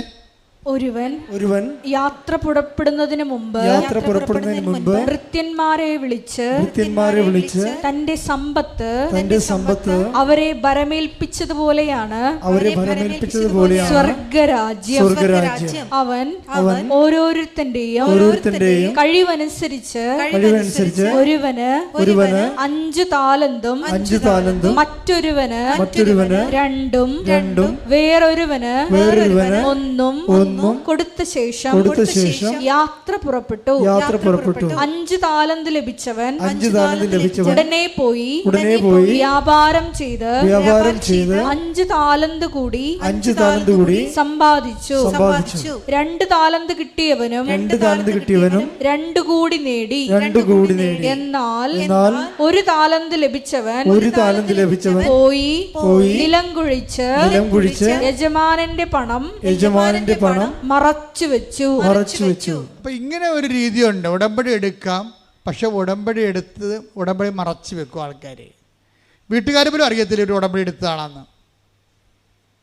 നമ്മൾ ഉടമ്പടി എടുക്കും, പക്ഷേ വീട്ടുകാർക്ക് പോലും അറിയാൻ പറ്റത്തില്ല ഉടമ്പടി എടുത്താണോ ഇല്ല എന്ന്. കാര്യം വീട്ടുകാർ ഉടമ്പടി എടുത്തതാണെന്ന് അറിഞ്ഞു കഴിഞ്ഞാൽ ഇവൻ അളിയൻ വരുമ്പോൾ വല്ല വീശിക വല്ലതും ചെയ്ത വീട്ടുകാരെ പിടിക്കുക. ഇടാ നീ ഉടമ്പടി എടുത്തതല്ലേ, എന്തിനാണ് പോക്കൃത്തരം കാണിക്കണമെന്ന് ചോദിക്കും. അതുകൊണ്ട് പറ്റിപ്പുകാർ ഉടമ്പടി പുറത്ത് പറയത്തില്ല, മറച്ചു വെക്കും. അതാണ് 25:18. 1 താലന്ത് ലഭിച്ചവ വന്നിട്ട് അത് മറച്ചു വെച്ചു. ഉടമ്പടി മറ്റുള്ളവരെ അറിയാതെ ജീവിക്കണ കുറേ ആൾക്കാരുണ്ട്. അതാണ് മറച്ചു വെപ്പുകാരെന്ന് പറയുന്നത്. നിങ്ങൾ അങ്ങനെയാണെന്ന് ചിന്തിക്കണം കേട്ടോ, പണി കിട്ടേ. ഉടമ്പടി എടുത്തിട്ട് മറച്ചു വെക്കുക. ഞാൻ ഉടമ്പടി എടുത്തതായിട്ട് വീട്ടുകാർക്കോ നാട്ടുകാർക്കോ അറിയാൻ പറ്റത്തില്ല. പത്രം കൊടുക്കത്തില്ല, അത് വേറെ ആരെങ്കിലും ഏൽപ്പിക്കും, അല്ലെങ്കിൽ അലമാരി വെച്ചേക്കും, മറച്ചു വെക്കും. പത്രം കൊടുത്താലല്ലേ ഉടമ്പടി എടുത്തെന്ന് അറിയത്തുള്ളൂ. അപ്പോൾ ഇങ്ങനെ മറച്ചു വെച്ചാൽ സ്വാഭാവികമായിട്ടും എന്താ സംഭവിച്ചിരിക്കണത്? പണ്ട് ഉടമ്പടി എടുക്കാൻ വന്നപ്പോൾ ഉണ്ടായിരുന്നത് കൂടി തിരിച്ചെടുക്കാൻ സാധ്യതയുണ്ട്. 25 വായിച്ചേ. മത്തായി 25:25. അതിനാൽ ഞാൻ ഭയപ്പെട്ട് നിന്റെ താലന്ത് മണ്ണിൽ മറച്ചു വെച്ചു. ഉടമ്പടി മറച്ചു വെച്ച കക്ഷികളാണ്. ഇതാ നിന്റേത് എടുത്തുകൊള്ളുക. യജമാനൻ പറഞ്ഞു ദുഷ്ടനും മടിയനുമായ വൃത്യ. ഉടമ്പടി എടുത്തിട്ട് മറച്ചു വെക്കുകയോ പത്രം കൊടുക്കാതിരിക്കുകയോ അലമാരി വെച്ച് പൂട്ടുകയോ ചെയ്താൽ കേൾക്കണ ഇവിടെ കേട്ട ദുഷ്ടനും മടിയനുമായ ഭൃത്യ. ഞാൻ വിതയ്ക്കാത്തിടത്ത് നിന്ന് കൊയ്യുന്നവനും വിതറാത്തിടത്ത് നിന്ന് ശേഖരിക്കുന്നവനും. ഇത്രയും സാഹിത്യമൊന്നും പറയത്തില്ലെങ്കിലും നമ്മൾ തന്നെത്താൻ മനസ്സിൽ പത്രം കൊടുക്കണം, ഇത് ആരെക്കൊണ്ട് പറ്റുമെന്ന് ചോദിക്കും. മനസ്സിലായില്ലേ? ഇതാണ് സംഭവം. അതായത് വിതക്കാത്തിടത്ത് നിന്ന് കൊയ്യുന്നവനും വിതറാത്തിടത്ത് നിന്ന് ശേഖരിക്കുന്നതിനുമായ ആണെന്ന് നീ മനസ്സിലാക്കിയിരുന്നല്ലോ. അപ്പോൾ ഇതാ സംഭവം. ഉടമ്പടി എടുത്തിട്ട് ആക്ടിവേറ്റ് ചെയ്യാത്ത ആൾക്കാരുണ്ട്.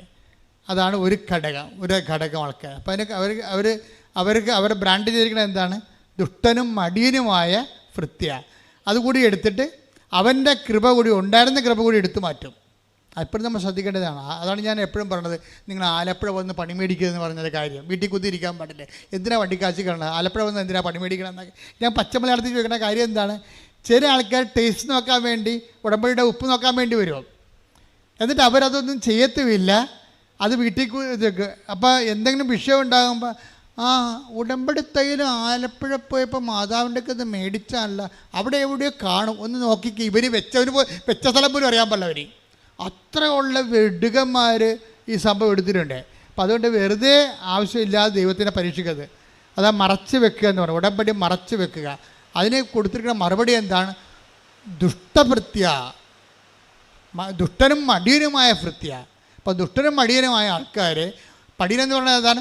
പ്രവർത്തിക്കാൻ കഴിവില്ലാതെ പ്രവർത്തിക്കാതിരിക്കുന്നവരാണ് മടിയന്മാരെന്ന് പറയണത്.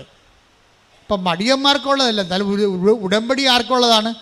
ഉത്സാഹിക്കുള്ളതാണ്. ഒന്ന് കൈപൊക്കിക്കേ. കർത്താവേ, ഉടമ്പടി ആചരിക്കാൻ, ഉടമ്പടി ആഘോഷിക്കാൻ എനിക്ക് ഉത്സാഹം നൽകണമേ. എന്റെ മടി മനസ്സിൽ നിന്ന്, എന്റെ ശരീരത്തിൽ നിന്ന് മടിയെ നീ മാറ്റി അകറ്റണമേ. ശ്രദ്ധിക്കട്ടെ.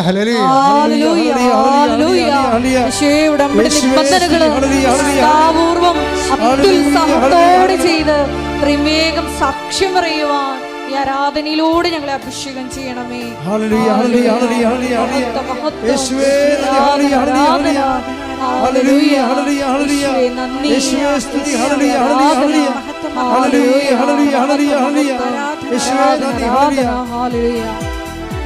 ഒരുമിച്ച് പാടുക. ഉണർത്തണമേ എന്നെ, ഉണർത്തണമേ ആത്മാവാൽ എന്നെ ഉണർത്തണമേ. ഉണർത്തണമേ എന്നെ, ഉണർത്തണമേ ആത്മാവാൽ എന്നെ ഉണർത്തണമേ. ഞാൻ ഉണർന്നാലും ദേശമുണരും. ഉണർത്തണമേ, ഉണർത്തണമേ. ഞാൻ ഉണർന്നാലും ദേശമുണരും. ഉണർത്തണമേ എന്നെ, ഉണർത്തണമേ. ഉണർത്തണമേ എന്നെ, ഉണർത്തണമേ ആത്മാവാൽ എന്നെ ഉണർത്തണമേ. ഉണർത്തണമേ എന്നെ, ഉണർത്തണമേ ആത്മാവാൽ എന്നെ ഉണർത്തണമേ. പരിശുദ്ധ പരമദിവ്യകാരുണ്യത്തിന് നേരവും ആരാധനയും സ്തുതിയും പുകഴ്ചയും ഉണ്ടായിരിക്കട്ടെ. അപ്പം നമ്മുടെ സബ്ജക്റ്റ് എന്താണ്? 3 തരത്തിൽ നമുക്ക് ഉടമ്പടി ആക്ടിവിറ്റി ചെയ്യാൻ പറ്റും. ഒന്നെന്താണ്? ഒന്ന് ഉടമ്പടി എടുത്തിട്ട് മറച്ച് വെക്കുക. അതാണ് 25-18. രണ്ടാമത്തത് എന്താണ്? 17-10. ലുക്കാൻ്റെ സുവിശേഷം 17-10. 17:10. ഇതുപോലെ തന്നെ നിങ്ങളും കൽപ്പിക്കപ്പെട്ടവയെല്ലാം ചെയ്തതിന് ശേഷം ഞങ്ങൾ പ്രയോജനമില്ലാത്ത ദാസന്മാരാണ് കടമ നിർവഹിച്ചതേയുള്ളൂ എന്ന് പറയുവിൻ. ഇത് ഒരു പ്രശ്നമാണ്. എന്നുവെച്ചാൽ ഇത് ഒരു ദാസൻ അയാൾ ചെയ്യേണ്ട കാര്യങ്ങൾ മാത്രം ചെയ്യുന്നതുണ്ട്. മറ്റേത് മറച്ച്, ആദ്യത്തെ കക്ഷി എന്താ ചെയ്തത്? മറച്ച് വെച്ചു, ഒന്നും ചെയ്തില്ല, മടിയനായിട്ടിരുന്ന്. ഇപ്പം ഇയാളെന്താ ചെയ്തിരിക്കണം? 17-10 അയാൾ ഇവിടുന്ന് പറഞ്ഞ കാര്യങ്ങളെല്ലാം ചെയ്തു. രോഗികളെ കാണാമില്ല, ഒരു കുഴപ്പമില്ല. പത്രം കൊടുക്കാമില്ല, പത്രം കൊടുത്ത് പെരുന്നാളിന് നോട്ടീസ് കൊടുക്കാൻ പോലെ ഓരോ പത്രം കൊണ്ട് കൊടുക്കും. കൽപ്പിക്കപ്പെട്ടു, ചെയ്തു, അത്രേ ഉള്ളൂ, തീർന്നല്ലോ. ഇത് ബയോളജിക്കല്ല, ടെക്നിക്കലാണ്. ഇതൊരു ജൈവപരമായ ഉടമ്പടി അല്ല. ശരിക്കും പറഞ്ഞാൽ ഇതൊരു സ്നേഹബന്ധത്തിൻ്റെ പേരിലുള്ളതല്ല. ഉടമ്പടി എടുത്തതിൻ്റെ പേരിലുള്ള കാട്ടിക്കൂട്ടലാണ്. ഉപവസിക്കാമല്ല, ഇത് ഉച്ചയ്ക്ക് ഞാൻ ഭക്ഷണം കഴിക്കണില്ല, തീർന്ന്. ഇങ്ങനെ എന്ത് പറയുന്നു അതനുസരിച്ചിട്ട് സ്നേഹമില്ലാതെ ചെയ്യുക. നിയമം എന്ത് പറയുന്നു, ഉടമ്പടി എന്ത് പറയുന്നു അതനുസരിച്ചിട്ട് ദൈവത്തോട് സ്നേഹമില്ലാതെ നിയമപരമായ ടെക്നിക്കലായിട്ട് സാങ്കേതികമായിട്ട് ഈ വിഷയം അങ്ങനെയുള്ള ഒരു 40% ആൾക്കാരുണ്ട് ഉടമ്പടി എടുത്തിരിക്കുന്നവർ. അവരിതെല്ലാം ചെയ്യും, പക്ഷേ വിത്തൗട്ട് ലവ്. കാര്യം ആ നിയമം തെറ്റിക്കരുതല്ലോ. അല്ലെങ്കിൽ ഇനിയിപ്പോൾ വിളക്കാൻ ചേക്കണ പാണ്ടാകുമോ, ഞാൻ ചെയ്തേക്കാം. രോഗി വന്ന ആശുപത്രിയിൽ നിന്ന് അമ്മച്ചിയോട് ചോദിക്കണേ, വല്യമ്മച്ചി വന്നായിരുന്നു, വല്യമ്മ ആശുപത്രിയിലായിരുന്നു, ഇവർക്ക് ആശുപത്രി പോകാൻ കഴിയുകയില്ല. ആശുപത്രി ആകുമ്പോൾ വേണമെങ്കിൽ 2 കിലോമീറ്റർ ഉണ്ടെങ്കിൽ ചിലപ്പോൾ ഈ ഗവൺമെൻറ് ആശുപത്രിയിലാകുമ്പോൾ ഇവിടെ സ്റ്റാറ്റസിന് പറ്റത്തില്ല. വീട്ടിലാണെങ്കിൽ വല്യമ്മച്ചി രോഗിയാണ്, പോയി കണ്ടെന്നായി. അതേസമയം തന്നെ അവരുടെ വീട്ടിൽ നടന്നാൽ പോയി ഒരു ബന്ധുപുറക്കൊരു വിസിറ്റുമായി. അപ്പോൾ അങ്ങനെ കുറേ ഗുണങ്ങളുണ്ട്. അപ്പോൾ അളന്നും തൂക്കിയും രോഗികളെ കാണുന്ന സാങ്കേതിക ഉടമ്പടിക്കാരുണ്ട്. അവിടെ ദൈവസ്നേഹമില്ല, ആ നിയമം പാലിക്കപ്പെട്ടതെല്ലാം ചെയ്യുക. അപ്പോൾ അങ്ങനെ ഒരു 40% പേരുണ്ട്. നിങ്ങൾ ഉടമ്പടി ലാഗാകാൻ കാരണം നിങ്ങളുടെ ഉടമ്പടി ചിലരുടേത് സാങ്കേതിക ഉടമ്പടിയാണ്. അവർ ചെയ്യുന്നില്ലെന്ന് ചോദിച്ചാൽ ചെയ്യുന്നുണ്ട്. അവിടെ ഉടമ്പടി ഇരിക്കണ ഇരിപ്പിൽ തന്നെ വെള്ളയായി, നീലയായി, ഇരിക്കണ ഇരിപ്പിൽ ഉടമ്പടി വെള്ളയായി, വേണമെങ്കിൽ ഉടമ്പടി സിൽവർ ഗ്രേയും ആവും. സാങ്കേതികമായിട്ട് മാറിക്കൊണ്ടിരിക്കും. അവർക്ക് ദൈവസ്നേഹത്തെ വളർച്ചയില്ല. നിയമപരമായി ചെയ്യാനുള്ള ചെയ്യുകയാണ്. അതാണ് 17:10 കൽപ്പിക്കപ്പെടെല്ലാം ചെയ്തതിന് ശേഷം അങ്ങനെ ഇരിക്കുന്ന ദാസന്മാരാണ്. ഇനി വേറെ ഒരു ദാസനുണ്ട് ബൈബിൾ പറയണം. അതെന്ന് പറയണത് നമ്മുടെ മത്തായി സ്ലീഹയുടെ സുവിശേഷം 5:47 എടുത്തേ. മത്തായി 5:47. മത്തായി 5:47. മത്തായി 5:47. സഹോദരങ്ങളെ മാത്രമേ നിങ്ങൾ അഭിവാദനം ചെയ്യുന്നുള്ളുവെങ്കിൽ വിശേഷവിധിയായി എന്താണ് നിങ്ങൾ ചെയ്യുന്നത്? നിയമപരമായിട്ടുള്ള കാര്യങ്ങള്, കൽപ്പിക്കപ്പെടെല്ലാം ചെയ്ത കാര്യങ്ങള്, സഹോദരനെ സ്നേഹിക്കുന്ന കാര്യമാണ് ഈ ദൈവം പറഞ്ഞിരിക്കുന്നത് വചനത്തിൽ, അല്ലേ? നീ നിന്നെപ്പോലെ തന്നെ നിന്റെ അയൽക്കാരനെ സ്നേഹിക്കുക. അപ്പം അത് അപ്പം അയൽക്കാരനെ സ്നേഹിക്കുന്നു, അത്രേ ഉള്ളൂ. പക്ഷേ അങ്ങനെയുള്ള സഹോദരനെ മാത്രമേ നീ അഭിവാദനം ചെയ്യുന്നുള്ളെങ്കിൽ പിന്നെന്ത് ചോദിക്കണത്? വിശേഷവിധിയായി നീ എന്താണ് ചെയ്യണത്? അതാണ് ഉടമ്പടിയുടെ പ്രശ്നം. അത് ക്രാക്കാകണമെങ്കിൽ കാരണം അത് ക്രാക്കാകണമെങ്കിൽ കൽപ്പിക്കപ്പെട്ട ചെയ്താൽ മാത്രം പോരാ. പിന്നെ എന്ത് ചെയ്യണം? അവൻ പറയണ പോലെ ചെയ്യണമല്ല. അവൻ പറയണ പോലെ ചെയ്യുന്നതിൻ്റെ കൂട്ടത്തിൽ മൂന്ന് തരത്തിൽ ചെയ്യാൻ പറ്റും. ഒന്നെന്താണ്? ഒന്ന് 25:18 എന്താണ്? മറച്ചു വെക്കുക. ഉടമ്പടി പേപ്പർ വരെ അല്ലെങ്കിൽ പത്രം വരെ അലമാരി എടുത്ത് പൂട്ടി വെക്കുക, മറച്ചു വെക്കുക. രണ്ടാമത്തെ എന്താണ്? രണ്ടാമത്തേത് കൽപ്പിക്കപ്പെടെല്ലാം ചെയ്യുക. അത് ലൂക്കാ 17:10. മൂന്നാമത്തേത് എന്താണ്? 5:47 മത്തായി സ്ലീഹ 5:47 എന്താ പറയണത്? വിശേഷ വിധിയായി നിങ്ങൾ എന്താണ് ചെയ്യണത്? ഉടമ്പടി ഇത്തരം കാര്യങ്ങൾ കൃപാസനത്തിൽ പറഞ്ഞിട്ടുണ്ടെങ്കിലും ചില ആൾക്കാർ അവരാണ് ക്രാക്ക് ചെയ്യണത്. അവരാണ് അത് എപ്പോഴും നമ്മൾ ശ്രദ്ധിക്കണം. ഇപ്പോൾ ത്രേസ്യക്കൂട്ട് സാക്ഷ്യം എന്ന് പറയുമ്പോൾ ത്രേസ്യക്കൂട്ടി കുഷ്ഠരോഗികളെ കാണാൻ പോകും. രോഗികളെ കാണാൻ പോകാൻ പറഞ്ഞിട്ടുണ്ടല്ലോ ഇവിടെ. അപ്പോൾ അവർ കുഷ്ഠരോഗികളെ കാണാൻ പോകുമ്പോൾ അവർ ചെയ്യണത് എന്താണെന്ന് അറിയാമോ? എല്ലാവരും കെട്ടിപ്പിടിച്ച് ഉമ്മ വെക്കും, എന്നിട്ട് പത്രം വായിച്ച് കേൾപ്പിക്കും, കണ്ണ് കാണാൻ. അതാണ് വിശേഷ വിധി എന്ന് പറയണത്. വിഷയം പറ, നമ്മൾ ഇവിടുന്ന് പറഞ്ഞിട്ടില്ല കുഷ്ഠരോഗികളെ പിടിച്ച് കെട്ടിപ്പിടിച്ച് ഉമ്മ വെക്കണമെന്ന് ഞാൻ പറഞ്ഞിട്ടുണ്ടോ? ഇല്ല. പക്ഷേ ത്രേസ്യക്കുട്ടി അത് ചെയ്യുകയാണ്. എന്താ കാര്യം? അവർ ഫോളോ ചെയ്യണത് മത്തായി 5:47 എന്താണ്? വിശേഷ വിധിയായിട്ടാണ് ചെയ്യണത്. ഉടമ്പടി പല തരത്തിൽ ചെയ്യാൻ പറ്റും. നിങ്ങൾക്ക് ഉടമ്പടിയിൽ പുരോഗമനം ഉണ്ടാകണമെന്നുണ്ടെങ്കിൽ ദൈവത്തിന് തോന്നണം നിങ്ങൾ ദൈവവുമായിട്ടാണ് ഉടമ്പടി ചെയ്തിരിക്കണത്. അവർ ദൈവസ്നേഹം കൊണ്ട് വിശേഷ വിധിയായി ചെയ്തുകൊണ്ടിരിക്കും. അപ്പം വിശേഷ വിധിയായി ചെയ്താൽ എന്ത് പറ്റുമെന്ന് ചോദിച്ചാൽ, വിശേഷ വിധിയായി ചെയ്തു കഴിഞ്ഞാലുള്ള ഗുണമെന്ന് പറയണത് 1 താലന്ത് 10 ആകും, 2 താലന്ത് 4 ആകും, 5 താലന്തും. ഇപ്പം താലന്തിൻ്റെ കഥ പറയണില്ലേ?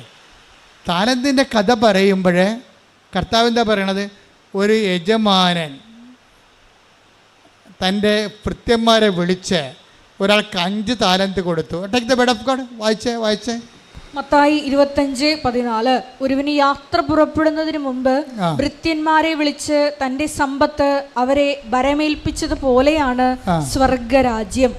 അവൻ ഓരോരുത്തന്റെയും കഴിവനുസരിച്ച് ഒരുവന് 5 താലന്തും മറ്റൊരുവന് 2ഉം വേറൊരുവന് 1ഉം കൊടുത്ത ശേഷം യാത്ര പുറപ്പെട്ടു. Price the Lord. ഈ യാത്ര പുറപ്പെട്ടുള്ള യജമാനൻ ക്രിസ്തു തന്നെയാണ്. കർത്താവിൻ്റെ അവസാനകാല കഥകളാണിതെല്ലാം. മത്തായി 25 പറയുന്ന കന്യകമാരും അതുപോലെ തന്നെ താലന്തുമെല്ലാം ഈ കർത്താവിൻ്റെ മരണത്തിന് തൊട്ടടുത്ത മാസങ്ങളിൽ പറയുന്ന കഥകളാണ്. കർത്താവ് യാത്ര പുറപ്പെടാൻ പോകുന്നു. കർത്താവിൻ്റെ ഡെത്ത്, പാഷൻ കോൺഷ്യസ് ശക്തമാകുന്നുണ്ട് ശരിക്കും അവസാന കാലമാകുമ്പോൾ. ഇപ്പോൾ കർത്താവിനെ അറിയാൻ ഇതിനെക്കുറിച്ച് തനിക്ക് സംഭവിക്കാൻ പോകുന്നത് എല്ലാം അറിയാമായിരുന്ന യേശു എന്നൊക്കെ ബൈബിൾ പറയുന്ന ആ അർത്ഥത്തിലാണ്. കഥകളൊക്കെ പറയുമ്പോൾ തന്നെ അതിനകത്ത് ഡെത്ത് കോൺഷ്യസ് ഉണ്ട്, ഒരു പാഷൻ കോൺഷ്യസ് തനിക്ക് സംഭവിക്കാൻ പോകുന്നത്. അതുകൊണ്ട് സമ്പത്തെല്ലാം ഏൽപ്പിച്ചിട്ട് യജമാനൻ യാത്ര പുറപ്പെടുകയാണ്. പക്ഷേ യാത്ര പുറപ്പെട്ടാലുള്ള ഗുണം എന്താണ്? ഒരു പോകുകയല്ല, തിരിച്ചു വരും. യജമാനൻ തിരിച്ചു വരും. അതാണ് ഈ ത്രേസ്യക്കുട്ടി സാക്ഷ്യം പറയുമ്പോൾ പറയണത്, കൃപാസനം ഈ പുണ്യഭൂമി കർത്താവിൻ്റെ 2ാം വരവിനായി ഒരുക്കുന്ന പാഠശാല എന്ന് പറയും. ഞാനൊക്കെ ഈ ചേച്ചിക്ക് ഇത്രയും വരെ ജ്ഞാനമൊക്കെ എവിടെ നിന്ന് കിട്ടിയെന്ന് ഞങ്ങൾക്ക് പോലും ദൈവം ഞങ്ങളോട് പോലും അത് പറഞ്ഞിട്ടില്ല. ത്രേസ്യക്കുട്ടിയോട് പറഞ്ഞിട്ടുണ്ട്. മാതാവിനെ നേരിട്ട് കണ്ട എന്നോട് പോലും പറഞ്ഞിട്ടില്ല ഇത് 2ാം വരവിൻ്റെ ഒരുക്കമാണെന്ന്. പക്ഷേ ത്രേസ്യക്കുട്ടിയോട് പറഞ്ഞു. എന്താ? കയ്യിലിരിപ്പത് കൊണ്ടാണ്, അവിടെ കയ്യിരിപ്പ് കൊണ്ടാണ്. കുഷ്ഠരോഗിനൊക്കെ പോയി കർത്താവാണെന്നും പറഞ്ഞ് കെട്ടിപ്പിടിക്കുകയാണ്. ത്രേസ്യക്കുട്ടി എന്താ സംഭവം എന്ന് പറഞ്ഞാൽ, അവർ കോഴിക്കോട് മെഡിക്കൽ കോളേജിൽ ഒരു സീനിയർ നേഴ്സിംഗ് അസിസ്റ്റൻ്റാണ്. അവർ. അപ്പം അവർ പറയണത് അവിടെ ഒത്തിരി ഡെസ്റ്റിറ്റ്യൂട്ട്സ് വരും. നേഴ്സിംഗ് അസിസ്റ്റൻ്റായിട്ട് അവർക്ക് ജോലിയാണ് കോഴിക്കോട് മെഡിക്കൽ കോളേജിൽ. അപ്പോൾ അവർ ഒത്തിരി ഡെസ്റ്റിറ്റ്യൂട്ട്സ് വരും. നിരാലംബർ, അത് ബന്ധുക്കളില്ലാത്തവരെ, രോഗികളെ, ബൈസ്റ്റാൻഡേഴ്സ് ഇല്ലാത്ത രോഗികൾ വരും. എല്ലാവർക്കും വീട്ടിൽ നിന്ന് വന്നവർക്കല്ല ബൈസ്റ്റാൻഡർ ഉണ്ടാകുക, വഴിയിൽ നിന്ന് വന്നവർക്ക് വല്ലതും ഉണ്ടാകുക. അപ്പോൾ അങ്ങനെ ഒരു മെഡിക്കൽ കോളേജിലാണ് ചികിത്സക്ക് വരുന്നത്. അപ്പോൾ ഈ ഡെസ്റ്റിറ്റ്യൂഷനെ കാണുമ്പോൾ ഞാൻ കർത്താവാണെന്നും പറഞ്ഞ് അങ്ങോട്ട് ചെല്ലുമെന്ന് പോരെ, ഉടമ്പടിയുടെ ബലമാണേ. എൻ്റെ മെഡിക്കൽ കോളേജിൽ ഒരു നിരാലംബരായിട്ട് ആരോരും ഇല്ലാത്ത ഒരു രോഗി വന്നത് കണ്ട ഞാൻ കർത്താവാണ്, ഈശോയാണ് വരുന്നതെന്ന് പറഞ്ഞുകൊണ്ട് ഞാൻ അങ്ങോട്ട് ചെന്ന് അവരോട് സംസാരിക്കും. അവരെ വിളിച്ചു കൊണ്ടുവരും ആശുപത്രി, അവർക്ക് വേണ്ട എല്ലാം ചെയ്തു കൊടുക്കുമെന്നാണ്. ശ്രദ്ധിക്കട്ടെ. ഹല്ലേലൂയ, ഹല്ലേലൂയ, ഹല്ലേലൂയ, ഹല്ലേലൂയ. യേശുവേ, സഹായമർപ്പിക്കുന്നവരില്, ആവശ്യക്കാരില് അങ്ങയെ കണ്ട് ഉടമ്പടി നിബന്ധനകൾ അനുവർത്തിക്കുവാൻ ആരാധനയിലൂടെ ഞങ്ങളെ അഭിഷേകം ചെയ്യണമേ. ഹല്ലേലൂയ, ഹല്ലേലൂയ. മഹത്വം, മഹത്വം, ആരാധന, ആരാധന. ഹല്ലേലൂയ. ഈ ഉടമ്പടിയിൽ ഇങ്ങനെ വളരെ പുഷ്കലമായി നിൽക്കുന്നത് കണ്ടുകൊണ്ടാണ് ഇതുപോലെ ഉടമ്പടി ഒരു എല്ലാ സമയങ്ങളിലും സർവ്വസമയവും താൻ ഉടമ്പടിയിലാണ് എന്നുള്ളൊരു ബോധം നമുക്ക് ആദ്യം ഉണ്ടാകണം. ത്രേസ്യക്കുട്ടിയുടെ മകൻ ജർമ്മൻ എഴുതാൻ പോയി, പരീക്ഷ എഴുതാൻ പോയപ്പോൾ അവന് പരീക്ഷ പൊട്ടിപ്പോയി. അവൻ എഴുതി വിട്ടപ്പോൾ അവന് മനസ്സിലായി ഇത് നടക്കത്തില്ല. അവൻ പഠിച്ചതൊന്നുമല്ല വരണത്, വന്നതെല്ലാം പഠിക്കാത്തതാണ്, എഴുതെല്ലാം തെറ്റാണ്. അപ്പോൾ അവൻ വിളിക്കും, എൻ്റെ പൊന്നമ്മ. അവൻ അവിടെ നിന്ന് കോയമ്പത്തൂരിൽ നിന്ന് ബാംഗ്ലൂരിൽ നിന്ന് വിളിക്കും, എൻ്റെ പൊന്നമ്മ തീർന്നു കേട്ടാ, എന്നെ കുറ്റം പറഞ്ഞൊരു കാര്യമൊന്നുമില്ല, എൻ്റെ കയ്യിൽ നിന്ന് വിട്ടുപോയി, ഞാൻ തോറ്റെന്ന് പറയും. ഉടനെ ത്രേസ്യക്കുട്ടി പറയും, നീ ഇങ്ങോട്ട് വാ, നമുക്ക് പ്രാർത്ഥിക്കാം, പ്രാർത്ഥിച്ച് ശരിയാക്കാം. എഴുതി വിട്ടുപോയ പരീക്ഷയാണ്. മകൻ ഇങ്ങനെ വിളിച്ച് പറയണം, നീ ഇങ്ങോട്ട് വാ, നമുക്ക് പ്രാർത്ഥിച്ച് ശരിയാക്കാം. എഴുതി വിട്ടുപോയ തോറ്റ പരീക്ഷ പ്രാർത്ഥിച്ച് ജയിപ്പിക്കാമെന്നാണ് ഇവർ പറയണത്. ഇത് കാര്യം അവിടെ കപ്പാസിറ്റി അതാണ്. അവർക്കറിയാം അവിടെ കൂടെ കർത്താവുണ്ടെന്ന്. മരിച്ചുയർത്തുന്നേറ്റവനാണ് വിശ്വസിക്കുന്നത്. ഏത് മരണത്തിൽ നിന്ന് ജയിക്കുമെന്നറിയാം. അവർ പ്രാർത്ഥിച്ച ആ മകനെ ജയിപ്പിച്ച് 68% മാർക്ക് മേടിച്ച്. ശ്രുതികട ഹല്ലേലൂയ, ഹല്ലേലൂയ, ഹല്ലേലൂയ, ഹല്ലേലൂയ. മഹത്വം, മഹത്വം, ആരാധന, ആരാധന. ഹല്ലേലൂയ. ത്രേസ്യക്കുട്ടിയുടെ സാക്ഷ്യം കേട്ടപ്പോൾ എൻ്റെ മനസ്സിൽ വന്നതേ, കർത്താവിൻ്റെ ഉപമകൾ ശരിക്കും പറഞ്ഞാൽ വേറൊരു ആപ്ലിക്കേഷൻസ് ഉണ്ട് അതിന്. നമ്മളെപ്പോഴും വിചാരിക്കുന്നത് ഒരു വ്യക്തിക്ക് കൊടുത്ത കഴിവിനെക്കുറിച്ചാണ് പറയണത്, ഒരു വ്യക്തിക്ക് കൊടുത്ത കഴിവ്. അപ്പോൾ ആ ഉപമയുടെ പ്രശ്നം, അതിൻ്റെ ആപ്ലിക്കേഷൻ, ബൈബിൾ അതിനെ ആപ്ലിക്കേറ്റ് ചെയ്തിരിക്കുന്നത് പേഴ്സൺ ഓറിയൻറ്റഡ് ആണ്. അത് ഒരു സിംഗിൾ പേഴ്സൺ ഓറിയൻറ്റഡ് ആയിട്ടാണ് അത് ആ ഉപമ ഈശോ പറഞ്ഞിരിക്കുന്നത്. പക്ഷേ പരിശുദ്ധാത്മാവ് ഇത് വായിക്കുമ്പോൾ, റീഡ് ചെയ്യുമ്പോൾ നമുക്ക് വേറെ ഒരു ഉൾക്കാഴ്ച കിട്ടുന്നത് എന്താണ്? ഒരു വ്യക്തിക്ക് തന്നെയാണ് ഈ 5 താലന്ത് കൊടുത്തിരിക്കുന്നതും ഒരു വ്യക്തിക്ക് തന്നെയാണ് ദൈവം 2 താലന്ത് കൊടുത്തിരിക്കുന്നതും ആ വ്യക്തിക്ക് തന്നെയാണ് ദൈവം 1 താലന്ത് കൊടുത്തിരിക്കുന്നതും, വേറെ വ്യക്തിക്കല്ല, ഒരു വ്യക്തിക്ക്. അപ്പോൾ ദൈവം ആരോടും, ദൈവത്തിൻ്റെ ഒരു പൊതു കൺസെപ്റ്റ് എന്ന് പറയണത് ഞാൻ നിങ്ങളോട് ഒരു അനീതിയും ചെയ്തിട്ടില്ല. അതാണ് കർത്താവിൻ്റെ പൊതു ഒരു മാനസികാവസ്ഥ. അപ്പം നിങ്ങൾ ഓർക്കും 5 താലന്ത് കിട്ടിയ ശരിയല്ലേ നിങ്ങൾ പറയണത്? അപ്പോൾ അത് ശരിയാണല്ലേ? അയാളെ കുഴിച്ചിട്ടല്ലേ എന്താ തെറ്റിരിക്കണത്? അയാൾക്ക് 1 കൊടുത്തുള്ളൂ, അയാൾക്ക് ദൈവത്തിന് 5 കൊടുക്കാൻ പാടില്ല ഞാൻ എന്ന് ചോദിക്കും. നിങ്ങൾക്ക് ആ ഉപമ കേൾക്കുമ്പോൾ എന്ത് തോന്നും? ദൈവം ആ മനുഷ്യൻ 1 താലന്ത് കിട്ടിയവൻ അവൻ കുഴിച്ചിട്ട് അവന് 5 താലന്ത് കൊടുക്കാൻ പാടില്ലേ? ദൈവത്തിൻ്റെ കയ്യിൽ ഉണ്ടായിരുന്നല്ല. അവന് 5 മറ്റവന് 2 ഇവർ 1 കൊടുത്തതുകൊണ്ടല്ലേ അവൻ ഡിസ്കറേജ് ആയത് എന്ന് പറയാൻ നമുക്ക് പറ്റത്തില്ല. ആ ഉപമകളുടെ കിടപ്പ് വെച്ചാൽ അതിൻ്റെ കോമൺ പ്രിൻസിപ്പിളിൽ കിടക്കുന്നത് ദൈവം കൊടുത്തു എന്നുള്ളതാണ്. ദൈവം എല്ലാവർക്കും കൊടുത്തു, അവരെല്ലാവർക്കും കൊടുത്തു എന്നല്ലേ പറയണത്. എല്ലാവരും കൊടുക്കുമ്പോൾ ഉണ്ടാകുന്ന പ്രശ്നം, ഒരു വ്യക്തിക്ക് കിട്ടുമ്പോൾ അത് വിഷയബന്ധിയായിട്ടാണ് നമ്മൾ അതിനെ സമീപിക്കണമെന്നുണ്ടെങ്കിൽ അതിൻ്റെ അന്തരാർത്ഥം മനസ്സിലാകും. വ്യക്തിബന്ധിയായിട്ട് വരുമ്പോൾ ഒരു വ്യക്തിക്ക് 5, ഒരു വ്യക്തിക്ക് 3, ഒരു വ്യക്തിക്ക് 2, ഒരു വ്യക്തിക്ക് 1 എന്ന് പറയുമ്പോൾ സ്വാഭാവികമായിട്ടും അതിൻ്റെ അത് കുറേ ക്വസ്റ്റ്യൻസ് ബാക്കി അവശേഷിക്കും. ഇതങ്ങനെയല്ല. ദൈവത്തിൻ്റെ പൊതു സ്വഭാവം, ഞാൻ നിന്നോടൊരു അനീതിയും ചെയ്തിട്ടില്ല, നീ എന്നോട് 1 ദനാർക്ക് സംഭവിച്ചതല്ലേ, വാങ്ങിക്കൊണ്ട് പോവുക എന്ന് പറയുമ്പോൾ ദൈവം 1 താലന്ത് കൊടുത്തത് ഒരു നീതിയായിട്ടാണ് അത് അവിടെ വരണത്. ഞാൻ പറഞ്ഞു വരുന്നതിൻ്റെ കാരണം ത്രേസ്യക്കുട്ടി ചേർത്തതെന്ന് എഴുതാം. ത്രേസ്യക്കുട്ടിക്ക് ചില കാര്യത്തിൽ 5 താലന്ത് കിട്ടിയിട്ടുണ്ട്, ചില കാര്യത്തിൽ ത്രേസ്യക്ക് 2 താലന്ത് കിട്ടിയിട്ടുള്ളൂ, ചില കാര്യത്തിന് ത്രേസ്യക്കുട്ടിക്ക് 1 താലന്ത് കിട്ടിയിട്ടുള്ളൂ. നമുക്കൊക്കെ ഇങ്ങനെ സംഭവിച്ചിരിക്കണത്. ത്രേസ്യക്കുട്ടിക്ക് 5 താലന്ത് കിട്ടിയത് എവിടെയാണ്? അവരൊരു സീനിയർ നേഴ്സാണ്, ആവശ്യത്തിന് ശമ്പളം കിട്ടും, അവർക്ക് ജോലിയുണ്ട്, അതിന് 5 താലന്താണ്. ആ മേഖല ഒക്കെ അല്ലേ? 5 താലന്തുണ്ട് അവിടെ. രണ്ടാമത്തെ മേഖല 2 താലന്തുണ്ട്, അവർക്ക് 2 ആമക്കളുണ്ട്. പെൺമക്കളെ ഇനി കല്യാണം കഴിപ്പിച്ച് വിടാൻ വേണ്ടി മാത്രം അവർക്ക് പൈസ സമ്പാദിക്കേണ്ട കാര്യമില്ല, അത് പോസിറ്റീവാണ്, 2 താലന്താണ്. പക്ഷെ ഒരു കാര്യത്തിന് അവർക്ക് 1 താലന്തേ ഉള്ളൂ. എന്താ കാര്യം? 2 മക്കളെ കുഞ്ഞുങ്ങളായി ജനിച്ചപ്പോൾ തന്നെ ഭർത്താവ് മരിച്ചുപോയി. ഉണ്ടാ, അവിടെ 1 താലന്തേ ഉള്ളവർക്ക്. പിടിയിട്ടില്ലേ? അത് താലന്തിൻ്റെ ഉപമ ശരിക്കും വ്യക്തി അടിസ്ഥാനത്തെക്കാളുപരി വിഷയാടിസ്ഥാനമാണ്. അതിപ്പോൾ സർവ്വജനീനമാകും. ത്രേസ്യക്കുട്ടിക്ക് ജോലിയുണ്ടെന്നുള്ളത് 5 താലന്താണ്. ആ ജോലി കൊണ്ട് ആ ജോലിക്കുള്ള ശമ്പളം, 8 മണിക്കൂർ ജോലി, 8 മണിക്കൂർ വിശ്രമം, അതിൻ്റെ DA അതിൻ്റെ മേടിച്ച് പോകല്ല. അതിൻ്റെ ഇടയ്ക്ക് വിശേഷ വിധിയായി ആ 5 താലന്ത് വർദ്ധിപ്പിക്കാൻ അവിടെ കിടന്നു. ആ പ്രൊഫഷൻ എടുത്ത് ഒരുത്തൻ തെങ്ങേന്ന് വീണിട്ട് ചെന്ന് അവിടെ തെങ്ങേന്ന് വീണിട്ട് അവനെ ചത്തതുപോലെ ത്രേസ്യക്കുട്ടിയുടെ മെഡിക്കൽ കോളേജിൽ ചെന്ന്. അപ്പോൾ തുടനെ ഈ നേഴ്സ് പോയി ഉടനെ എന്താ ചെയ്യണത്? ഉടമ്പടി തൈലം കൊണ്ടുവന്ന് തെങ്ങേന്ന് വീണൻ്റെ വായിൽ നിന്ന് ചോരയാണ് വന്നത്. അവൻ്റെ നെറ്റിക്ക് ഉടമ്പടി തൈലം തേച്ച് വിശ്വപ്രമാണം ചൊല്ലിയിട്ടാണ് അവനെ കൊണ്ടുപോകണത്. എന്തിനാണ് ഡോക്ടറിനെ അറിയിക്കണത്? ഒരാൾ ഉടമ്പടി ആക്ടിവേറ്റ് ചെയ്യേണ്ട രീതി കണ്ടില്ലേ? തെങ്ങേന്ന് വീണവൻ്റെ വായിൽ നിന്ന് ചോര വന്ന് അവന് ബോധമില്ല. അവനെ ഡോക്ടറിനെ കാണിക്കുന്നതിന് പകരം ആദ്യം ഉടമ്പടി തൈലം എടുത്തിട്ട് വിശ്വപ്രമാണം ചൊല്ലി കർത്താവിനെ ഉടമസ്ഥപ്പെടുത്തും. അവനെ വിശ്വപ്രമാണം ചൊല്ലുമ്പോൾ എന്താ സംഭവിക്കണത്? വിശ്വാസം പ്രയോഗിക്കുകയാണ്.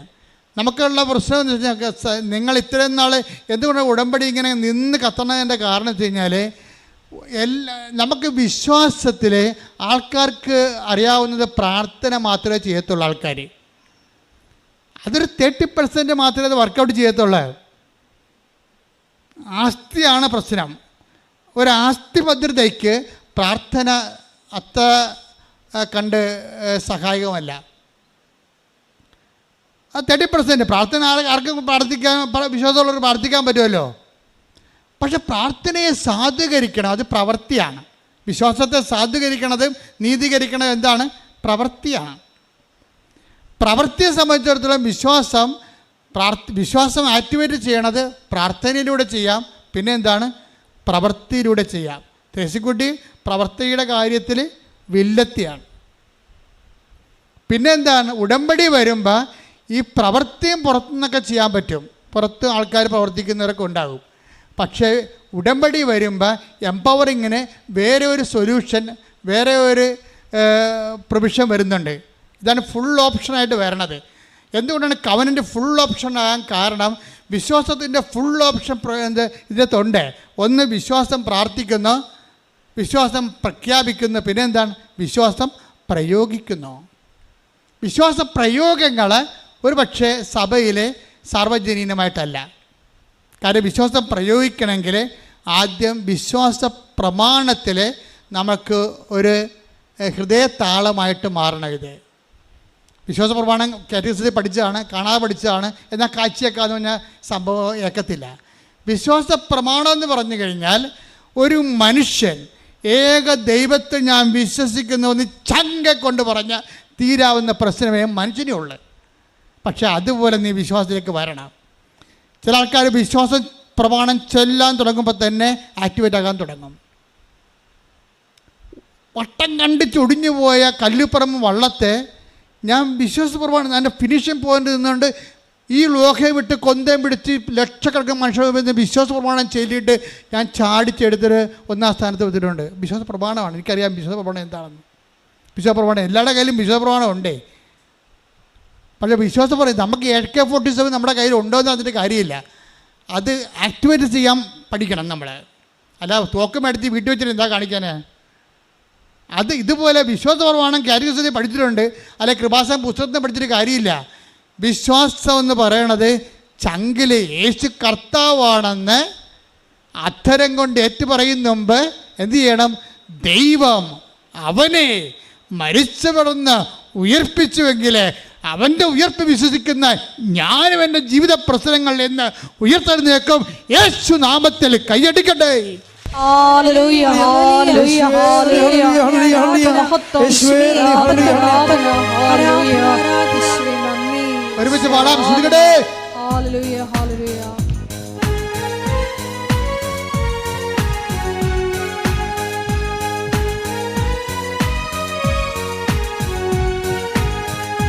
ക്രൂശിൽ കണ്ടു ഞാൻ നിൻ സ്നേഹത്തെ, ആഴമാർന്ന നിൻ മഹാത്യാഗത്തെ.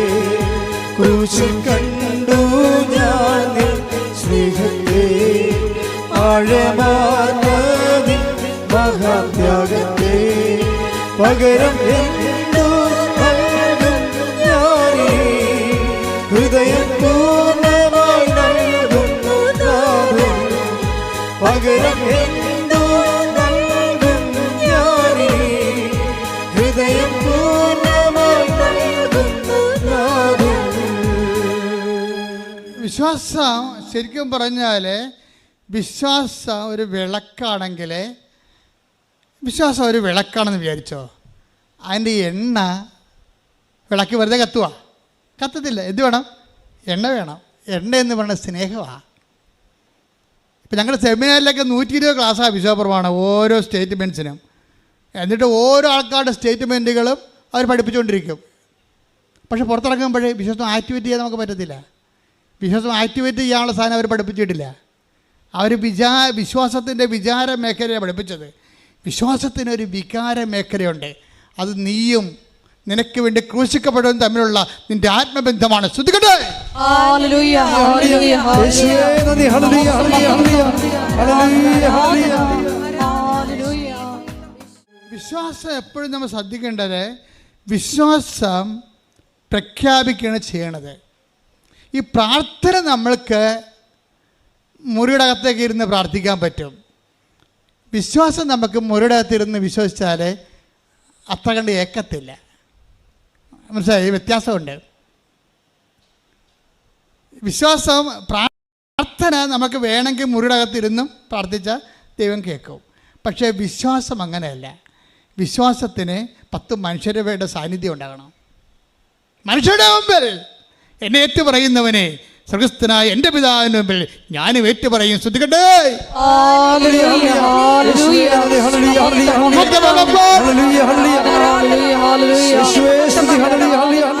മനുഷ്യരെ കാണുമ്പോൾ നിനക്ക് ത്രില്ലടിക്കണം വിശ്വാസം പ്രഖ്യാപിക്കാനുള്ള. മനസ്സിലായില്ലേ? അത് നമ്മുടെ ആസ്തി ഭദ്രതയായിട്ട് മാറും. ഇപ്പം ഞാൻ തന്നെ നേരത്തെ കല്ലുപ്പറമ്പിനെ കുറിച്ച് പറഞ്ഞില്ലേ, അപ്പോൾ നിനക്കത് മനസ്സിലാകും. ഈ വിശ്വാസം എപ്പോഴും കത്തണത്, നല്ലവണ്ണം കത്തണത് സമൂഹത്തിലാണ് കത്തണത്. ശരിക്കും വീട്ടിലിരുന്ന് ഒറ്റയ്ക്ക് രഹസ്യമായിട്ട് വിശ്വസിച്ചതുകൊണ്ട് കാര്യമില്ല. വിശ്വസിക്കണത് കർത്താവ് പറഞ്ഞു, take the blood of God Mathai 10:32. Mathai 10:32 എന്താണ്? മനുഷ്യരുടെ മുമ്പിൽ പറഞ്ഞേ. മനുഷ്യരുടെ മുമ്പിൽ എന്നെ ഏറ്റുപറയുന്നവനെ എന്റെ സ്വർഗസ്ഥനായ പിതാവിന്റെ മുമ്പിൽ ഞാനും ഏറ്റുപറയും. സ്വർഗസ്ഥനായ പിതാവിന്റെ മുമ്പിലാണ് ഏറ്റുപറയാൻ ഏറ്റവും പാട്. കയറിപ്പറ്റാൻ പാടായത് അവിടെ കയറിപ്പറ്റാൻ പാടായത് കൊണ്ടാണ്. എന്താ കാര്യം വെച്ച് കഴിഞ്ഞാൽ ഈ ശിഷ്ടന് കുറേ ആൾക്കാരെ ദൈവം ഇങ്ങനെ വിളിക്കുമ്പോഴും അതിൻ്റെ അകത്ത് കുറേ ആൾക്കാർ ദൈവം തള്ളിക്കളയും. അനന്തരം രാജാവ് തൻ്റെ ഇടതുവശത്തുള്ളവരോട് എനിക്ക് വിശന്നു, നിങ്ങൾക്ക് ഭക്ഷണം തന്നില്ല. മത്തായി 25:41. അനന്തരം അവൻ തന്റെ ഇടതുഭാഗത്തുള്ളവരോട് പറയും. വലതും ഇടതും നോക്കിയിട്ട് മാത്രമേ, ഭൂമി മാത്രമല്ല, വലതും ഇടതും നോക്കണം. മുകളിലുണ്ടും വലതും ഇടതും നോക്കുക. വലതും ഇടതും നോക്കിയിട്ട് മാത്രമേ പിതാവിൻ്റെ അടുത്ത് പോകാൻ പറ്റുകയെന്ന് പറയണത്. അരക്കൈനൂലിൻ്റെ പിശകുണ്ട്. ആ ഇടത് വശത്ത് നിൽക്കുന്ന കക്ഷിയോട് എന്തൊക്കെയാ പറഞ്ഞു നോക്കിയേ? ശപിക്കപ്പെട്ടവരെ നിങ്ങൾ എന്നിൽ നിന്നകന്ന് പിശാചിനും അവന്റെ ദൂതന്മാർക്കുമായി സജ്ജമാക്കിയിരിക്കുന്ന നിത്യാഗ്നിയിലേക്ക് പോകുവിൻ. പിശാചിന് മുമ്പിലേക്ക് പോകുന്ന ആൾക്കാർ അവിടെ നിന്ന് മാറ്റും. എന്താ കാര്യം പറയുന്നുണ്ട്. എന്തെന്നാൽ എനിക്ക് വിശന്നു. പറഞ്ഞേ. എനിക്ക് വിശന്നു, നിങ്ങൾ ആഹാരം തന്നില്ല. എനിക്ക് ദാഹിച്ചു, നിങ്ങൾ കുടിക്കാൻ തന്നില്ല. ഞാൻ പരദേശിയായിരുന്നു, നിങ്ങൾ എന്നെ സ്വീകരിച്ചില്ല. ഞാൻ നഗ്നനായിരുന്നു, നിങ്ങൾ എന്നെ ഉടുപ്പിച്ചില്ല. രോഗാവസ്ഥയിലും കാരാഗൃഹത്തിലും ആയിരുന്നു, നിങ്ങൾ എന്നെ സന്ദർശിച്ചില്ല. രോഗികളെ സന്ദർശിക്കുക, ജയിലിൽ സന്ദർശിക്കുക, ഭക്ഷണമില്ലാത്ത ഭക്ഷണം കൊടുക്കുക, വസ്തുവില്ലാത്ത ആവശ്യത്തിലിരിക്കുന്നവരെ സഹായിക്കുക. വസ്ത്രവും ഭക്ഷണം തന്നെ വേണമെന്ന് ഇപ്പം ഇല്ല. കേരളത്തിലാകുമ്പോൾ മിക്കവർക്കും തന്നെ വസ്ത്രവും ഭക്ഷണമൊക്കെ ഉണ്ട്. പക്ഷേ ഇല്ലായ്മ ഉള്ളവരുണ്ട്. പല വിഷയങ്ങൾക്ക് ഇല്ലായ്മ ഉള്ളവരുണ്ട്. വഴിയില്ലാത്തവരുണ്ട്, വെള്ളമില്ലാത്തവരുണ്ട്. അപ്പോൾ വെള്ളമില്ലാത്തവരും വഴിയില്ലാത്തവർക്കും വഴി ചോദിക്കുമ്പോൾ ഞങ്ങൾ വഴി കൊടുക്കാറൊന്നും ബൈബിളെ പറഞ്ഞിട്ടില്ല. വിശക്കണമെങ്കിൽ ഭക്ഷണം കൊടുക്കാനേ പറഞ്ഞിട്ടുള്ളതെന്ന് പറയും. ഒന്ന് മോശമല്ലേ? വീട്ടിൽ ഉണ്ടാക്കുന്ന ഭക്ഷണം കുറച്ച് കൊടുത്താൽ മതിയല്ലേ? വഴി കൊടുക്കുമ്പോൾ പൊള്ളും കയ്യേ. അപ്പോൾ എന്ന് വെച്ചാൽ ഇല്ലായ്മക്കാരനെ നിന്നോട് ആവശ്യപ്പെടുന്ന ആൾക്കാരെ അവരുടെ ആവശ്യമനുസരിച്ചുകൊണ്ട് സഹായിക്കണമെന്നുള്ളതിൻ്റെ അർത്ഥം മൊത്തം അതാണ് സംഭവം. ഉടമ്പടി ഈ യാത്ര പിതാവിൻ്റെ പക്കലേക്കുള്ള യാത്രയാണ് ഉടമ്പടി. അതുകൊണ്ടാണ് തെസി ചേച്ചി പറഞ്ഞത് കർത്താവിൻ്റെ രണ്ടാമത്തെ വരവിനായി ഒരുക്കുന്ന പുണ്യഭൂമിയിലേക്ക് വരാൻ കഴിഞ്ഞതിൽ നന്ദി പറയും. ശരിയാണത്. എന്താ കാര്യം? അങ്ങനെ പറയാൻ കാരണം എന്താണ്? ഈ പിതാവിൻ്റെ പക്കലേക്കുള്ള വഴിയിൽ കർത്താവ് പറയുന്നുണ്ട് അവിടെ.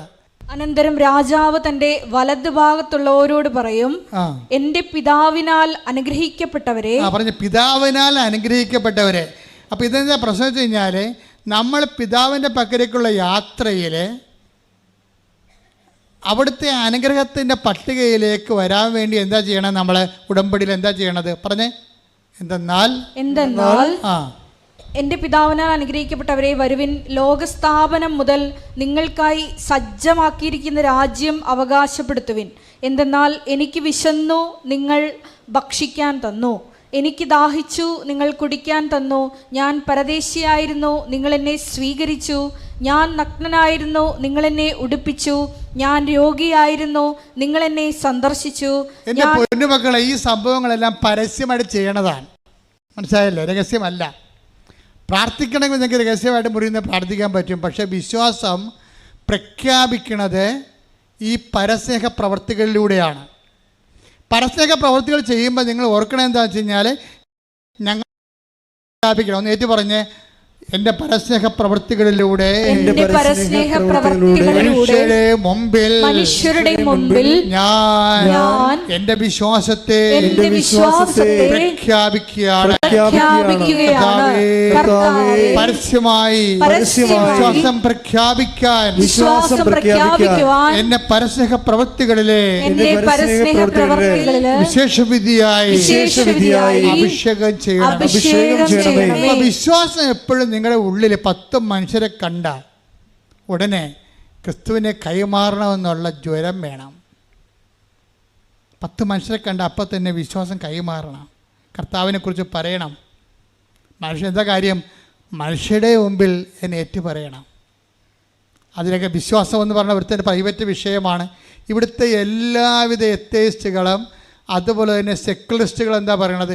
വിശ്വാസം പ്രൈവറ്റാണ്, അതൊക്കെ ഓരോരുത്തരും മനസ്സിൽ വെക്കേണ്ട കാര്യമാണ്. അല്ല, ബൈബിൾ അതല്ല പറയണത്. അത് ലോകത്തിൻ്റെ വിശ്വാസം. സത്യവിശ്വാസം എന്ന് പറയണത് മനുഷ്യരുടെ മുമ്പിൽ ഏറ്റു പറയാനുള്ളതാണ്. അല്ല, നിനക്ക് അതിൻ്റെ അകത്ത് ദൈവത്തിന് ഏറ്റു പറയാത്തിടത്തോളം കാലം നീ വിശ്വാസിയാണെന്ന് പറഞ്ഞാൽ ദൈവം അത് അംഗീകരിക്കത്തില്ല. അതാണ് വിഷയം. അപ്പോൾ എപ്പോഴും നമ്മൾ ഇപ്പോൾ ത്രേസ്യക്കുട്ടി എന്താ ചെയ്യണത്? അതുപോലെ തന്നെ ഓരോ അവിടെ പള്ളികളിലൊക്കെ ചെല്ലുമ്പോൾ അവർ പറയുവേ, ഞാൻ പള്ളികളിലൊക്കെ ചെല്ലുമ്പോൾ ചില പള്ളികളിലൊക്കെ കൃപാസനം പത്രം ഏതെങ്കിലും മൂലക്ക് വെച്ചിരിക്കണ കാണാം. കണ്ട, അവിടെ ആ 1 താലന്തുള്ള കിട്ടിയ ആൾക്കാരുണ്ടേ, പള്ളിക്കൊണ്ടേ വെക്കുന്ന പാർട്ടി അതാണ്. അടി വെച്ചതിനും വരും, മറച്ചു വെക്കും. അതാണ് ഇവിടെ 1 താലന്ത് കിട്ടിയ ആൾക്കാർ മടിയനും തുട്ടനുമാണ്. ഈ ഉടമ്പടി എടുത്തതിലും മടിയനും തുട്ടനുമാണ് പത്രം കൊണ്ട് പള്ളിവാതിക്ക് വെച്ചും പോകുന്ന ആൾക്കാർ. ത്രേസ്യക്കുട്ടി എന്താ ചെയ്യണത്? അത്തരം പത്രങ്ങളെല്ലാം വീണ്ടും കളക്ട് ചെയ്തിട്ട് അവർ വീടാന്തോറും കൊണ്ടു നടന്ന് കൊടുക്കും. അതാണ് സുവിശേഷപരം. എന്താണ് അത്? മനുഷ്യരുടെ മുമ്പിൽ ഏറ്റു പറയിപ്പിക്കുകയാണ്. ഞാൻ വെഞ്ചരിച്ച വള്ളം ഒടിഞ്ഞുപോയി. നിങ്ങളൊന്ന് ചിന്തിച്ചേക്കുക, വള്ളം കല്ലുപറമ്പൻ ഈ UBC ബോട്ട് ക്ലബ്ബില്ലേ, ചമ്പക്കുളം, അവരെന്നെ വിളിച്ചുകൊണ്ട് പോയി അവിടെ വള്ളം വെഞ്ചരിക്കാൻ പറഞ്ഞ്. ഞാൻ അവിടെ ഓടി വള്ളത്തിന് അവിടെ നാളെ ശനിയാഴ്ച കളിയെങ്കിൽ വെള്ളിയാഴ്ച പോയി വെള്ളം വെഞ്ചരിച്ച് 144 കാശ് രൂപ ഞാൻ എല്ലാവർക്കും തുഴക്കാർക്കും എല്ലാം കൊടുത്തു, മാതാവിൻ്റെ കാശ് രൂപ. രാത്രി അവരെന്നെ വിളിച്ചു, അച്ഛാ ചതിച്ചാന്ന് പറഞ്ഞു. എന്താ ചതിച്ചെന്ന് പറഞ്ഞു? വള്ളം ഒടിഞ്ഞു പോയെന്ന്. അപ്പം ഞാൻ അന്ന് കൊച്ചച്ഛനാണ്, എനിക്കാണെങ്കിൽ വല്ലാത്ത സങ്കടം. ഞാൻ പള്ളിത്തോട്ടി ഇരിക്കുകയാണ്, ഇവർ ഞാൻ ആലപ്പുഴ അവിടെ നിന്ന് ഇതെല്ലാം കഴിഞ്ഞ് വന്നതേ ഉള്ളൂ. രാത്രി ആയപ്പോൾ ഈ വള്ളം ഇങ്ങനെ കുത്തി, സ്നേക്ക് ബോട്ടല്ലേ, വെള്ളത്തിലോട്ട് 110 നൻപ് ഇങ്ങനെ കുത്തി കഴിഞ്ഞാൽ വെള്ളം ചാടും. വെള്ളം ചാടി വെള്ളം ചാടുമ്പോൾ പടയെന്ന് ഒടിഞ്ഞു ഒടിഞ്ഞപ്പോൾ എന്നെ വിളിച്ചു ചോദിച്ചാൽ ഇനി എന്ത് ചെയ്യും? അപ്പോൾ എനിക്കും സങ്കടമായി. എൻ്റെ പൗരോഹിത്യത്തിന് ഏറ്റ അടിയാണ്. കാര്യം വെച്ചാൽ എല്ലാ അക്രൈസ്തവരും എൻ്റെ അടുക്കുന്നത് ഇങ്ങനെയാണ് കാശുര്യം വാങ്ങിച്ചത്. ക്രൈസ്തവർ അതിനകത്ത് കുറച്ചേ ഉണ്ടായിരുന്നുള്ളൂ, അക്രൈസ്തവരായിരുന്നു കൂടുതൽ. അവരെല്ലാം ഇങ്ങനെ ആദരവോടെ മേടിച്ചു. എൻ്റെ സങ്കടം വള്ളം ഒടിഞ്ഞതല്ല എൻ്റെ സങ്കടം, ഈ പാവത്തിങ്ങളുടെ മുമ്പിൽ ഞാൻ കർത്താവിനെ നാണം കെടുത്തിയല്ല എന്നാണ്. എനിക്ക് കണ്ണ് നിറഞ്ഞു എൻ്റെ. അപ്പം അവരുടെ മുമ്പിലേ കർത്താവിൻ്റെ ഞാൻ വെഞ്ചരിച്ചപ്പോൾ അത് ഒടിഞ്ഞു പോയല്ല വട്ടം വെച്ച്. അപ്പോൾ ഞാൻ ബേബിച്ചൻ ഇപ്പോഴും കൃപാസനത്തിലുണ്ട്. ബേബിച്ചനാണ് എന്നെ വിളിച്ചത് തത്തമ്പള്ളിയിലാണ്. അപ്പോൾ ബേബിച്ചനോട് ഞാൻ ഇനി എന്ത് ചെയ്യും എന്ന് ചോദിച്ചു. എന്ത് ചെയ്യുമെന്ന് ചോദിച്ചപ്പോൾ ബേബിച്ചൻ പറഞ്ഞ് കളക്ടറിൻ്റെ 3 ലക്ഷം രൂപ നമുക്ക് കിട്ടേണ്ടതാണ്. നമുക്ക് നാളെ കളിക്കാൻ വെള്ളം ഇല്ലയെന്നുണ്ടെങ്കിൽ അവർ പേര് വിളിക്കുമ്പോൾ അവിടെ ഇല്ലയെന്നുണ്ടെങ്കിൽ ആ കാശും പോകും. ഇത്രയും നാൾ റിഹേഴ്സൽ ചെയ്ത കാശ് മൊത്തം പോകും. പിന്നെ ഇത് മുട്ട വരെ കൊടുത്തിട്ടിരിക്കട്ടെ വെള്ളം ഒഴുകാൻ വേണ്ടി, അതെല്ലാം പോയി. പിന്നെ അതുകൊണ്ട് ഞങ്ങളിപ്പോൾ റിബേറ്റ് വെക്കാൻ പോയിടന്ന്. അത് ഒരു തെങ്ങ് വെട്ടി പൊളന്നിട്ട് അറുത്തിട്ട് ഈ 2 വള്ളം കൂടി അടുപ്പിച്ച് വെച്ചിട്ട് 2 മുറിഞ്ഞ പൊട്ട് വീണ 2 കഷ്ണം കൂടി അടുപ്പിച്ചിട്ട് അകത്ത് റിബേറ്റ് വെക്കുക, അകത്തും പുറത്ത് എന്നിട്ട് റിബേറ്റ് ഇട്ട് മുറുക്കും. അപ്പോൾ എന്ത് പറ്റും? 400 കിലോ കൂടി കൂടും എക്സ്ട്രാ ആയിട്ട്. അപ്പോൾ 400 കിലോ കൂടുന്നതിന് മുമ്പ് തന്നെ 16 അടി കാരിച്ചാലിനേക്കാൾ താഴെയാണ് ഇവൻ നിൽക്കണത്. അന്ന് കാരിച്ചാൽ പേര് കേട്ട വള്ളമാണ്. അപ്പം റിഹേഴ്സലിന് തന്നെ എന്നിട്ടാണ് ഈ വെഞ്ചരിക്കുമ്പോഴാണ് ഇത് ഒടിഞ്ഞു പോണത്. അപ്പോൾ ഒടിഞ്ഞു പോകുമ്പോൾ എന്നിട്ട് തളർന്ന സ്വരത്തിൽ, സങ്കട സ്വരത്തിൽ, അച്ഛൻ കളി കാണാൻ വരുന്നുണ്ടോയെന്ന് ചോദിച്ചു. ഞാൻ ഒടിഞ്ഞ വള്ളത്തിൻ്റെ കളി എന്ത് കാണാനാണ് എനിക്ക്? പക്ഷേ എന്നിട്ട് ഞാൻ പോയി അന്ന് ഭക്ഷണം പോലും ഞാൻ കഴിച്ചില്ല. കാര്യം എനിക്ക് ഗ്യാസ് ഇങ്ങനെ മേലോടെ നിൽക്കുകയാണ്. സങ്കടമല്ലേ, ഈ ആൾക്കാരുടെ മുഖത്തിലൊക്കെ നോക്കും. എന്നിട്ട് ഞാൻ പോയി അവിടെ ഐക്യ മാത്യു എന്ന് പറഞ്ഞ് ക്യാപ്റ്റൻ വന്ന് എന്നെ പിക്കപ്പ് ചെയ്ത് സ്പീഡ് ബോട്ടിൽ കൊണ്ടുപോയി ഫ്രണ്ടിൽ കൊണ്ടിരുത്തി, ഫിനിഷിംഗ് പോയിന്റിൽ കൊണ്ടിരുത്തി. അപ്പോൾ ഞാൻ ഫിനിഷിംഗ് പോയിൻ്റ് ഇരിക്കുകയാണ്. അപ്പോൾ ഞാൻ ലോഹമിട്ടുണ്ടാകുമ്പോൾ നിൽക്കണം. എന്താ കാര്യം? ഞാൻ നിൽക്കുമ്പോൾ കർത്താവിൻ്റെ ഒരു സാന്നിധ്യമാണ് ഞാൻ. ഇവിടെയാണ് വിഷയം. ഇത് വിശ്വാസം പ്രഖ്യാപിക്കാനുള്ളതാണ്, അല്ല വിശ്വാസം ഒളിച്ചു കളിക്കാനുള്ളതല്ല. 3 ലക്ഷം മനുഷ്യരുടെ മുമ്പിൽ ഞാൻ ലോഹമിട്ടുകൊണ്ട് ഫിനിഷിംഗ് പോയിന്റ് നിൽക്കുകയാണ്. എന്നിട്ട് ഞാൻ കൊന്ത കൈ പിടിച്ചിട്ടുണ്ട്. എൻ്റെ ജീവചരിത്രത്തിൽ മുഴുവനുണ്ട്. ഫോട്ടോ എല്ലാം ഞാൻ എല്ലാം റെക്കോർഡ് ചെയ്തിരിക്കുന്ന ആളാണ്. എന്ത് സംഭവിച്ചാൽ റെക്കോർഡ് ചെയ്യും. അപ്പം ഞാനവിടെ ഇരിക്കുമ്പോൾ ഈ വള്ളം മൂവ് ചെയ്യാൻ തുടങ്ങുമ്പോൾ അന്ന് റേഡിയോയാണ്. അപ്പം ഞാനത് കേൾക്കുന്നുണ്ട്. അപ്പോൾ എനിക്കാണെങ്കിൽ ശ്വാസം കിട്ടാതെ അവിടെ ഇരിക്കുകയാണ്. ഭയങ്കര ആരവമാണ് സ്റ്റേഡിയത്തിൽ. അവിടെ ഹെലികോപ്റ്റർ വരുന്നു, ആളെ പൊക്കുന്നു, ആളെ താഴെ വീഴുന്നു, നേവിക്കാരുടെ കയ്യാങ്കളികൾ. ഇതൊന്നും എന്നെ ശ്രദ്ധപ്പെടുന്നില്ല. ഞാൻ കൊന്തം ചെയ്തുകൊണ്ട് അവിടെ ഇരിക്കുകയാണ് ഫിനിഷിംഗ് പോയിന്റിൽ. അപ്പോൾ എനിക്കറിയാം. അപ്പോൾ അവിടെ നിന്ന് റേഡിയോയുടെ അത് സ്റ്റാർട്ട് ചെയ്തപ്പോൾ റേഡിയോയുടെ കമൻട്രി വന്നിട്ട് ഒരു 3 മിനിറ്റായിട്ടും ഞാൻ വെഞ്ചരിച്ച വള്ളത്തിൻ്റെ പേര് പറയണില്ല അവർ. അപ്പോൾ ഞാൻ ഓർത്ത് അത് കളിക്കില്ലായിരിക്കും എന്ന് വിചാരിച്ചു. അത് കളിക്കില്ലായിരിക്കും, പോയായിരിക്കും, നമ്മൾ പറഞ്ഞിട്ടില്ലല്ലോ. പക്ഷേ എനിക്ക് തോന്നിയത് ആ സമയത്ത് പേര് പറയാ. അപ്പം എങ്കിലും എനിക്ക് തോന്നി അവിടെ ഇരുന്ന് സ്വസ്ഥമായിട്ടിരുന്ന് പ്രാർത്ഥിക്കുകയല്ലേ. അപ്പോഴേക്ക് എൻ്റെ മനസ്സിൽ പരിശുദ്ധാത്മ പറഞ്ഞു, നീ മുട്ടേ നിൽക്കാൻ പറഞ്ഞു. അവിടെ ഞാൻ ഇത്രയും ലക്ഷക്കണക്കിന് മനുഷ്യരുടെ മുമ്പിൽ ഞാൻ ഫിനിഷിംഗ് പോയിൻ്റ് മുട്ടേ നിന്ന് പ്രാർത്ഥിക്കുകയാണ്. അപ്പം ഞാൻ മുട്ടേ നിന്ന് ഒരു 5 സെക്കൻഡ് കഴിഞ്ഞപ്പോൾ ഉടനെ ചമ്പക്കുളത്തിൻ്റെ പേര് പറഞ്ഞു. അപ്പോഴെനിക്ക് മനസ്സിലായി കർത്താവ് ലൈനിലായെന്ന്. പിന്നെ ഞാൻ നിന്നില്ല. അതായത് നമ്മളെൻ്റെ മക്കളെ നിങ്ങൾ ഇരുന്ന് ഈ ആട് പ്രസവിക്കാണോ പോലെ കിടന്നൊക്കെ പ്രാർത്ഥിക്കത്തില്ലേ, അതൊക്കെ എപ്പോഴും ഓർത്തേക്കണം. പ്രാർത്ഥനയുടെ ഓരോ പൊസിഷനുണ്ട്.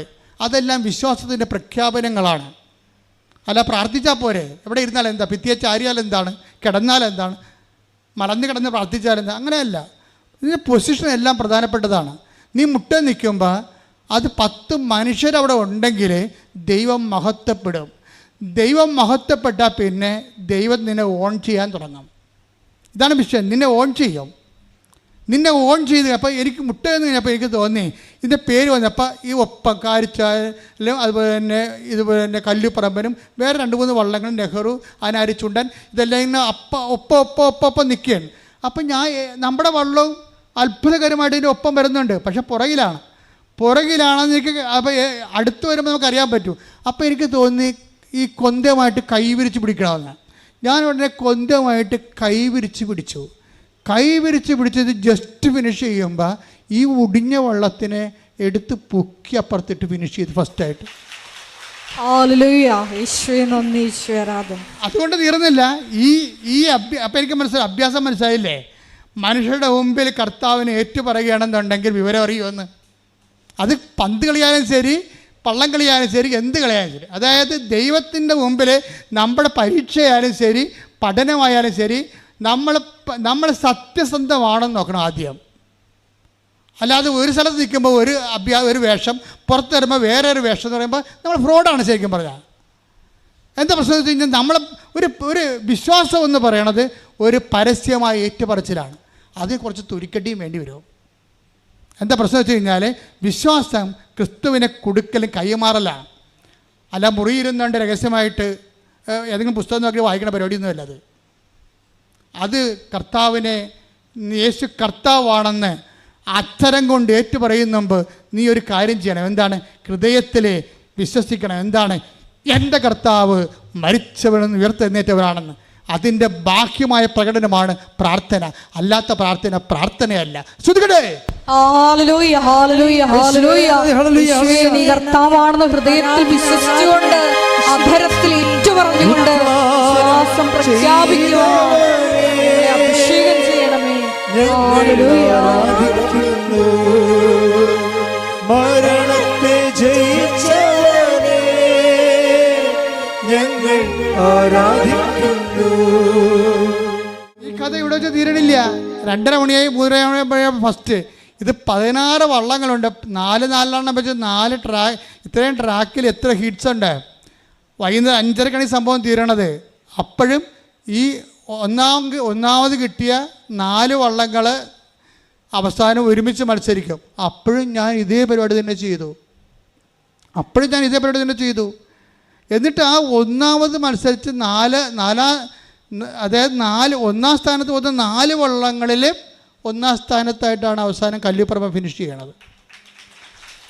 അതെല്ലാം വിശ്വാസത്തിൻ്റെ എന്നൊക്കെ ഓർക്കണം. റിബേറ്റ് വെച്ച വള്ളമാണ്. റിബേറ്റ് വെക്കണ മുമ്പ് തന്നെ അത് ഒറ്റ വള്ളമാണ് ഈ സംഭവം. ഈ തോൽവി എന്ന് പറഞ്ഞ സംഭവം അതാണ് അതാണ് ഈ കത്തിരിക്കുട്ടി പറയുമ്പോൾ ഈ ത്രേസ്യക്കുട്ടി പറയുമ്പോൾ എനിക്ക് മനസ്സിലാകും.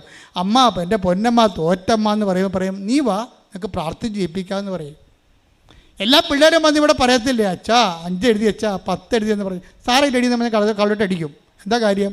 ഇനി നിന്നെക്കൊണ്ട് പറ്റത്തില്ല, പറ്റിക്കണ ആൾ നിൻ്റെ കൂടെ വരുമെന്നതിൻ്റെ അർത്ഥം. ഇനി നീ എഴുതിയാൽ ശരിയാകത്തില്ല, നീ അതിനെ വിഷമിക്കണ്ട, ഇതൊക്കെ ശരിയാക്കേണ്ട ഒരാളുണ്ട്. അപ്പോൾ ത്രേസ്യക്കുട്ടിയുടെ മകൻ ജയിച്ച് കഴിഞ്ഞിട്ട് പിന്നെ അവന് കല്യാണപ്രായം കഴിഞ്ഞായിരുന്നു, 10-27 വയസ്സായി. അപ്പോൾ ത്രേസ്യക്കുട്ടി പറഞ്ഞ് അപ്പനാ മരിച്ച കുഞ്ഞുനാളിലെ ഇപ്പോൾ ഇവിടെ ഉത്തരവാദിത്തമാണ് മകനെ കല്യാണം കഴിപ്പിക്കുക. അപ്പോൾ ത്രേസ്യക്കുട്ടി കർത്താവിനോട് പറയും എൻ്റെ മകന് പെണ്ണ് വേണമല്ല. ഇതാണ് സംഭവം, ഇത് ബന്ധമാണ്, ഇതാണ് ബയോളജിക്കൽ റിലേഷൻ. എൻ്റെ മകന് പെണ്ണ് വേണമല്ല എന്ന് പറയും. അതാരോട് പറയാം? പറയേണ്ട പറ്റി പറയണം. ഈ മകനെ തന്നാളില്ലേ അവരോടല്ലേ ആദ്യം പറയേണ്ടത്, അല്ല നാട്ടുകാരോടൊന്നാണെന്നാണ് പറയേണ്ടത്.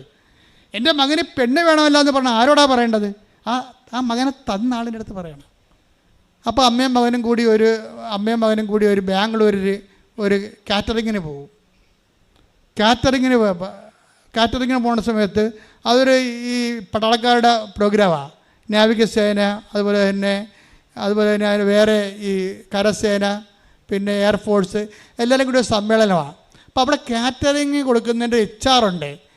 അവർ HR ഭക്ഷണങ്ങളെല്ലാം ആൾക്കാരെ വിളമ്പിക്കഴിഞ്ഞപ്പോൾ HR വന്നിട്ട് സ്റ്റേജിൽ വെച്ചും പറയും, അവർ ലേഡിയാണ് അവർ പറയും ഈ ഭക്ഷണത്തെക്കുറിച്ചുള്ള നിങ്ങളുടെ അഭിപ്രായങ്ങൾ അറിയിക്കണമെന്ന് പറയും. ഈ ഭക്ഷണത്തെക്കുറിച്ചുള്ള നിങ്ങളുടെ അഭിപ്രായങ്ങൾ അറിയിക്കണമെന്ന് പറഞ്ഞിട്ട് അവരുടെ പേരും ഫോൺ നമ്പറും എഴുതിയിടും. ഉടനെ അവളുടെ പേരും ഫോൺ നമ്പറും കുറിച്ചിട്ട് വീട്ടിൽ വന്ന് വെച്ചും പറയും, വിളിക്കും, എന്നെ കല്യാണം കഴിക്കാൻ തയ്യാറാണെന്ന് ചോദിക്കും. കാര്യം മനസ്സിലായില്ലേ? ഒരു സാധനം പോണ നിങ്ങൾ കേൾക്കുമ്പോൾ അവർക്ക് ഇതെന്ത് കോമഡിയാണെന്ന്.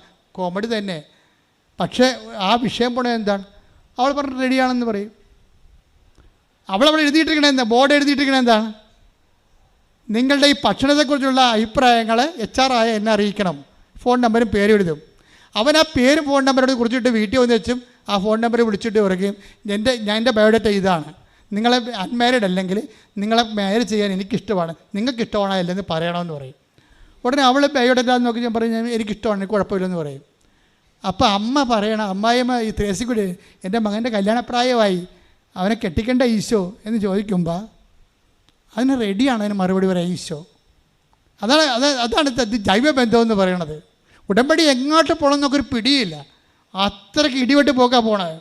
എല്ലാം നിനക്ക് തുറന്ന്, എല്ലാം നിനക്ക് ആരോടും പറയാനേക്കാൾ സ്വകാര്യമായിട്ടും സുരക്ഷിതമായിട്ടും നിനക്ക് സംസാരിക്കാൻ വേണ്ടി നിന്റെ ദൈവം നിന്റെ കൂടെ. കൈയടിക്കട്ടെ ശ്രുതികളല്ലേ.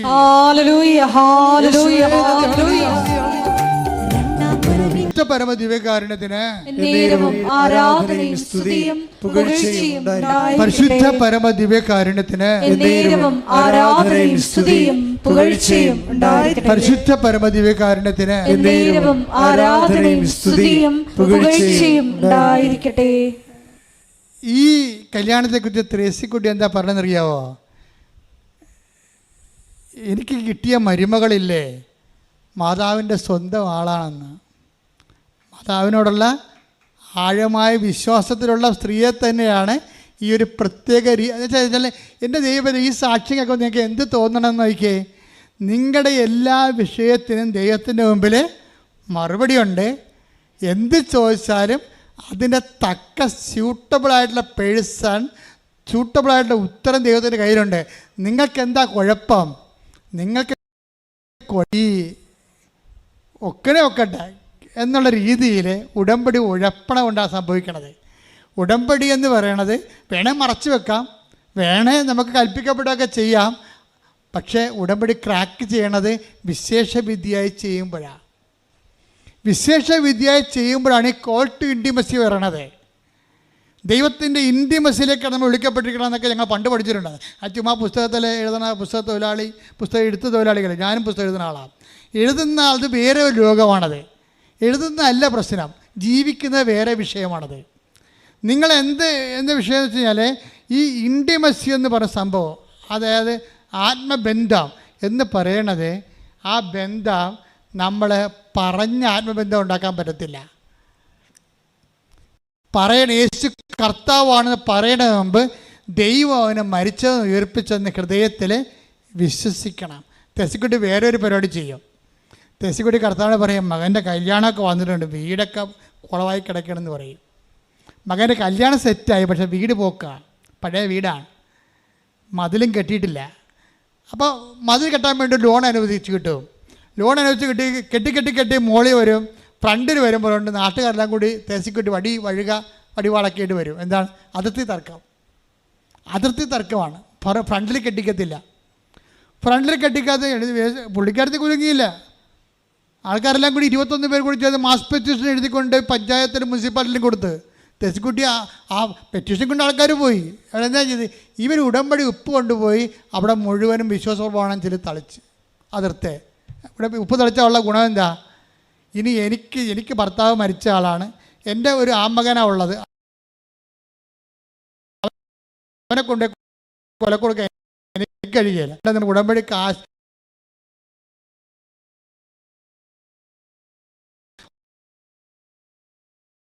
ഒരു വാനം പെട്ടി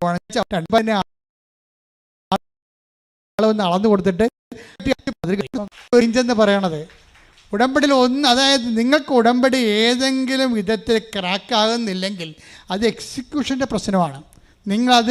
അത് പ്രയോഗിച്ചിരിക്കുന്ന രീതി വന്നിരിക്കുന്നതാണോ? നിങ്ങൾക്ക് ഒന്നാമതല്ലേ ഇതിനെക്കുറിച്ച് അറിയത്തില്ല. ആ ക്ലാസ്സൊക്കെ എടുത്തപ്പോൾ അവിടെ ഇരുന്ന് ഉറക്കം തൂങ്ങിയ പാർട്ടിയാണെങ്കിൽ കുഴപ്പമുണ്ടാക്കിയിരിക്കണത്. ഉടമ്പടിക്ക് ബാധ്യതയെ മാറിയിരിക്കണത് ആ മോളിൽ ക്ലാസ് എടുത്ത സമയത്ത് ഉറങ്ങിയ ആൾക്കാരും ഉടമ്പടി ധ്യാനം അപ്ഡേറ്റ് ആയിട്ട് കൂടാത്ത ആൾക്കാരുമാണ് ഉടമ്പടിക്ക് ബാധ്യത. ഉടമ്പടി വൃത്തിമേനമായിട്ട് ചെയ്തിരിക്കുന്നവരെ, വിശേഷവിധിയായി ഉടമ്പടി ചെയ്യുന്നവരെ, ഉടമ്പടിയായിട്ട് ജീവിക്കുന്നവരുണ്ട്. അവരെ സംബന്ധിച്ചിടത്തോളം അവർ എംപവറാണ്. അവർക്ക് എല്ലാ കാര്യങ്ങളും അവരുടെ ദൈവം അവരുടെ ഇവർക്ക് എന്തെല്ലാം വിഷയങ്ങളാണ് ഉണ്ടാകണമെന്ന് ചോദിക്കുക. ആ വിഷയങ്ങളെല്ലാം അവർ നിർവഹിക്കുന്ന രീതികൾ കണ്ടില്ലേ? അത് അവർ ചെയ്യേണ്ട കാര്യം അവർ ചെയ്യും, അല്ലെങ്കിൽ ദൈവം ചെയ്യേണ്ട കാര്യം ദൈവം നേരിട്ട് ചെയ്യും. ഉപ്പൊക്കെ നമുക്ക് എല്ലാവരും കൊണ്ട് ഉപ്പൊക്കെ ഇടുന്നുണ്ട്, അത് കഥയൊന്നുമില്ല. നിങ്ങൾക്ക് ബന്ധമില്ലാത്ത ഉപ്പിടാനൊന്നും പോകരുത്. ബന്ധമാണ് ഇതിനൊക്കെ എല്ലാം പ്രശ്നം. ദൈവമായിട്ട് വിശ്വാസം നമുക്ക് പ്രാർത്ഥിക്കാം, വിശ്വാസം പ്രഖ്യാപിക്കാം, വിശ്വാസം പ്രയോഗിക്കാം. ആ വിശ്വാസം പ്രയോഗിക്കുന്നതിന് മുമ്പ് തന്നെ നിങ്ങൾ ഉടമ്പടിയിലെ ദൈവത്തെ സ്നേഹിച്ച്, ദൈവത്തിന് വേണ്ടി ജീവിച്ച്, ദൈവത്തിൻ്റെ വചനങ്ങൾ പ്രഖ്യാപിച്ച്, ദൈവത്തിൻ്റെ വചനങ്ങൾ ആൾക്കാർ പങ്കിട്ട് കൊടുത്ത് ആൾക്കാർക്ക് പ്രചരിപ്പിച്ചുകൊണ്ട് ദൈവത്തിൻ്റെ ഗ്രീൻ ചാനലിലേക്ക് വരണം. എന്നാൽ പിന്നെ എല്ലാം വർക്കൗട്ട് ചെയ്യും. ഞാൻ ഉടമ്പടി പുതുക്കണമെന്ന് നിങ്ങളോട് പറയുമ്പോഴേ, ഉടമ്പടിയുടെ പ്രാരംഭകാലത്ത് എവിടെയെങ്കിലും ഒരു അറിവില്ലായ്മ സംഭവിച്ചിട്ടുണ്ടെങ്കിൽ അത് പുതുക്കാൻ വേണ്ടിയാണ് പറയണത്. അത് പുതുക്കിയിട്ട് നിങ്ങൾ ഉടമ്പടിയുടെ എവിടെയാണ് മിസ്റ്റേക്ക് സംഭവിച്ചിരിക്കുന്നത് അത് തെറ്റ് തിരുത്തിയിട്ട് മുമ്പത്തേക്കാൾ സ്നേഹത്തോടെ, മുമ്പത്തേക്കാൾ വിശ്വാസത്തോടെ, മുമ്പത്തേക്കാൾ പ്രത്യാശയോടെ ദൈവവുമായിട്ടുള്ള ആഴമായ ആത്മബന്ധത്തിലേക്ക് നിങ്ങൾ ഉടമ്പടി പുതുക്കാനാണ് പറയണത്. അല്ലാതെ അവിടെ കൊണ്ട് കുറിപ്പിച്ച് 10 മേടിച്ചിട്ട് പോണ ഏർപ്പാടല്ല. സാക്ഷ്യം പറയാൻ പോലും നിൽക്കണില്ലല്ലോ ആൾക്കാർ. സാക്ഷ്യമുണ്ട്. അവിടുത്തെ ആൾക്കാർ ചോദിക്കുമ്പോൾ മോളിൽ ഇരുന്ന് ചോദിക്കുമ്പോൾ സാക്ഷ്യമില്ല. സാക്ഷ്യമുണ്ട്, പക്ഷെ നിൽക്കാൻ നേരമില്ലെന്നും. ദൈവത്തിന് അറിയാവില്ല. നിങ്ങൾക്ക് അവസരം തന്നിട്ട് നിങ്ങൾക്ക് ഉള്ളുകൊണ്ട് സാക്ഷ്യം പറയാൻ വേണ്ടി ആൾക്കാരോട് ഇടിച്ചു നിൽക്കുകയാണ്. അപ്പോൾ എന്ത് സംഭവിച്ചാൽ അവർക്ക് സാക്ഷ്യം പറയാനുള്ള അഭിഷേകമുണ്ട്. അവർക്ക് ചെറുതാണെങ്കിലും എൻ്റെ കർത്താവിനെക്കുറിച്ച് പറയണമെന്ന് ആഗ്രഹമുണ്ട്. ആ ദൈവസ്നേഹമാണ്. ദൈവസ്നേഹം ഇല്ലാത്തവർ ഉടമ്പടി എടുത്തിട്ടുണ്ട്. അവരോട് സാക്ഷ്യം പറയാൻ പോകുമ്പോൾ വണ്ടിക്കാരെ വിളിക്കണം എന്ന് പറയും. എന്താ കാര്യം? ദൈവത്തിനെ പറ്റിച്ചു പോവുകയാണ്. എന്താ കാര്യം? അവന് ദൈവം അനുഗ്രഹിച്ചതാണ്, അവളെ ദൈവം അനുഗ്രഹിച്ചതാണ്. അവൾക്ക് ദൈവത്തെക്കാൾ പ്രാധാന്യം, സാക്ഷ്യം ദൈവത്തെ പരിവർത്തന പ്രാധാന്യം വേറെ ആരോ ആണ്, വേറെ എന്തോ ആണ്. എന്നാൽ എനിക്കൊന്നും പറയാനില്ല. പറയാനുള്ളവർ പറയേണ്ട സമയത്ത് കർത്താവ് പറയേണ്ട പോലെ പറഞ്ഞോളൂ. Praise the Lord.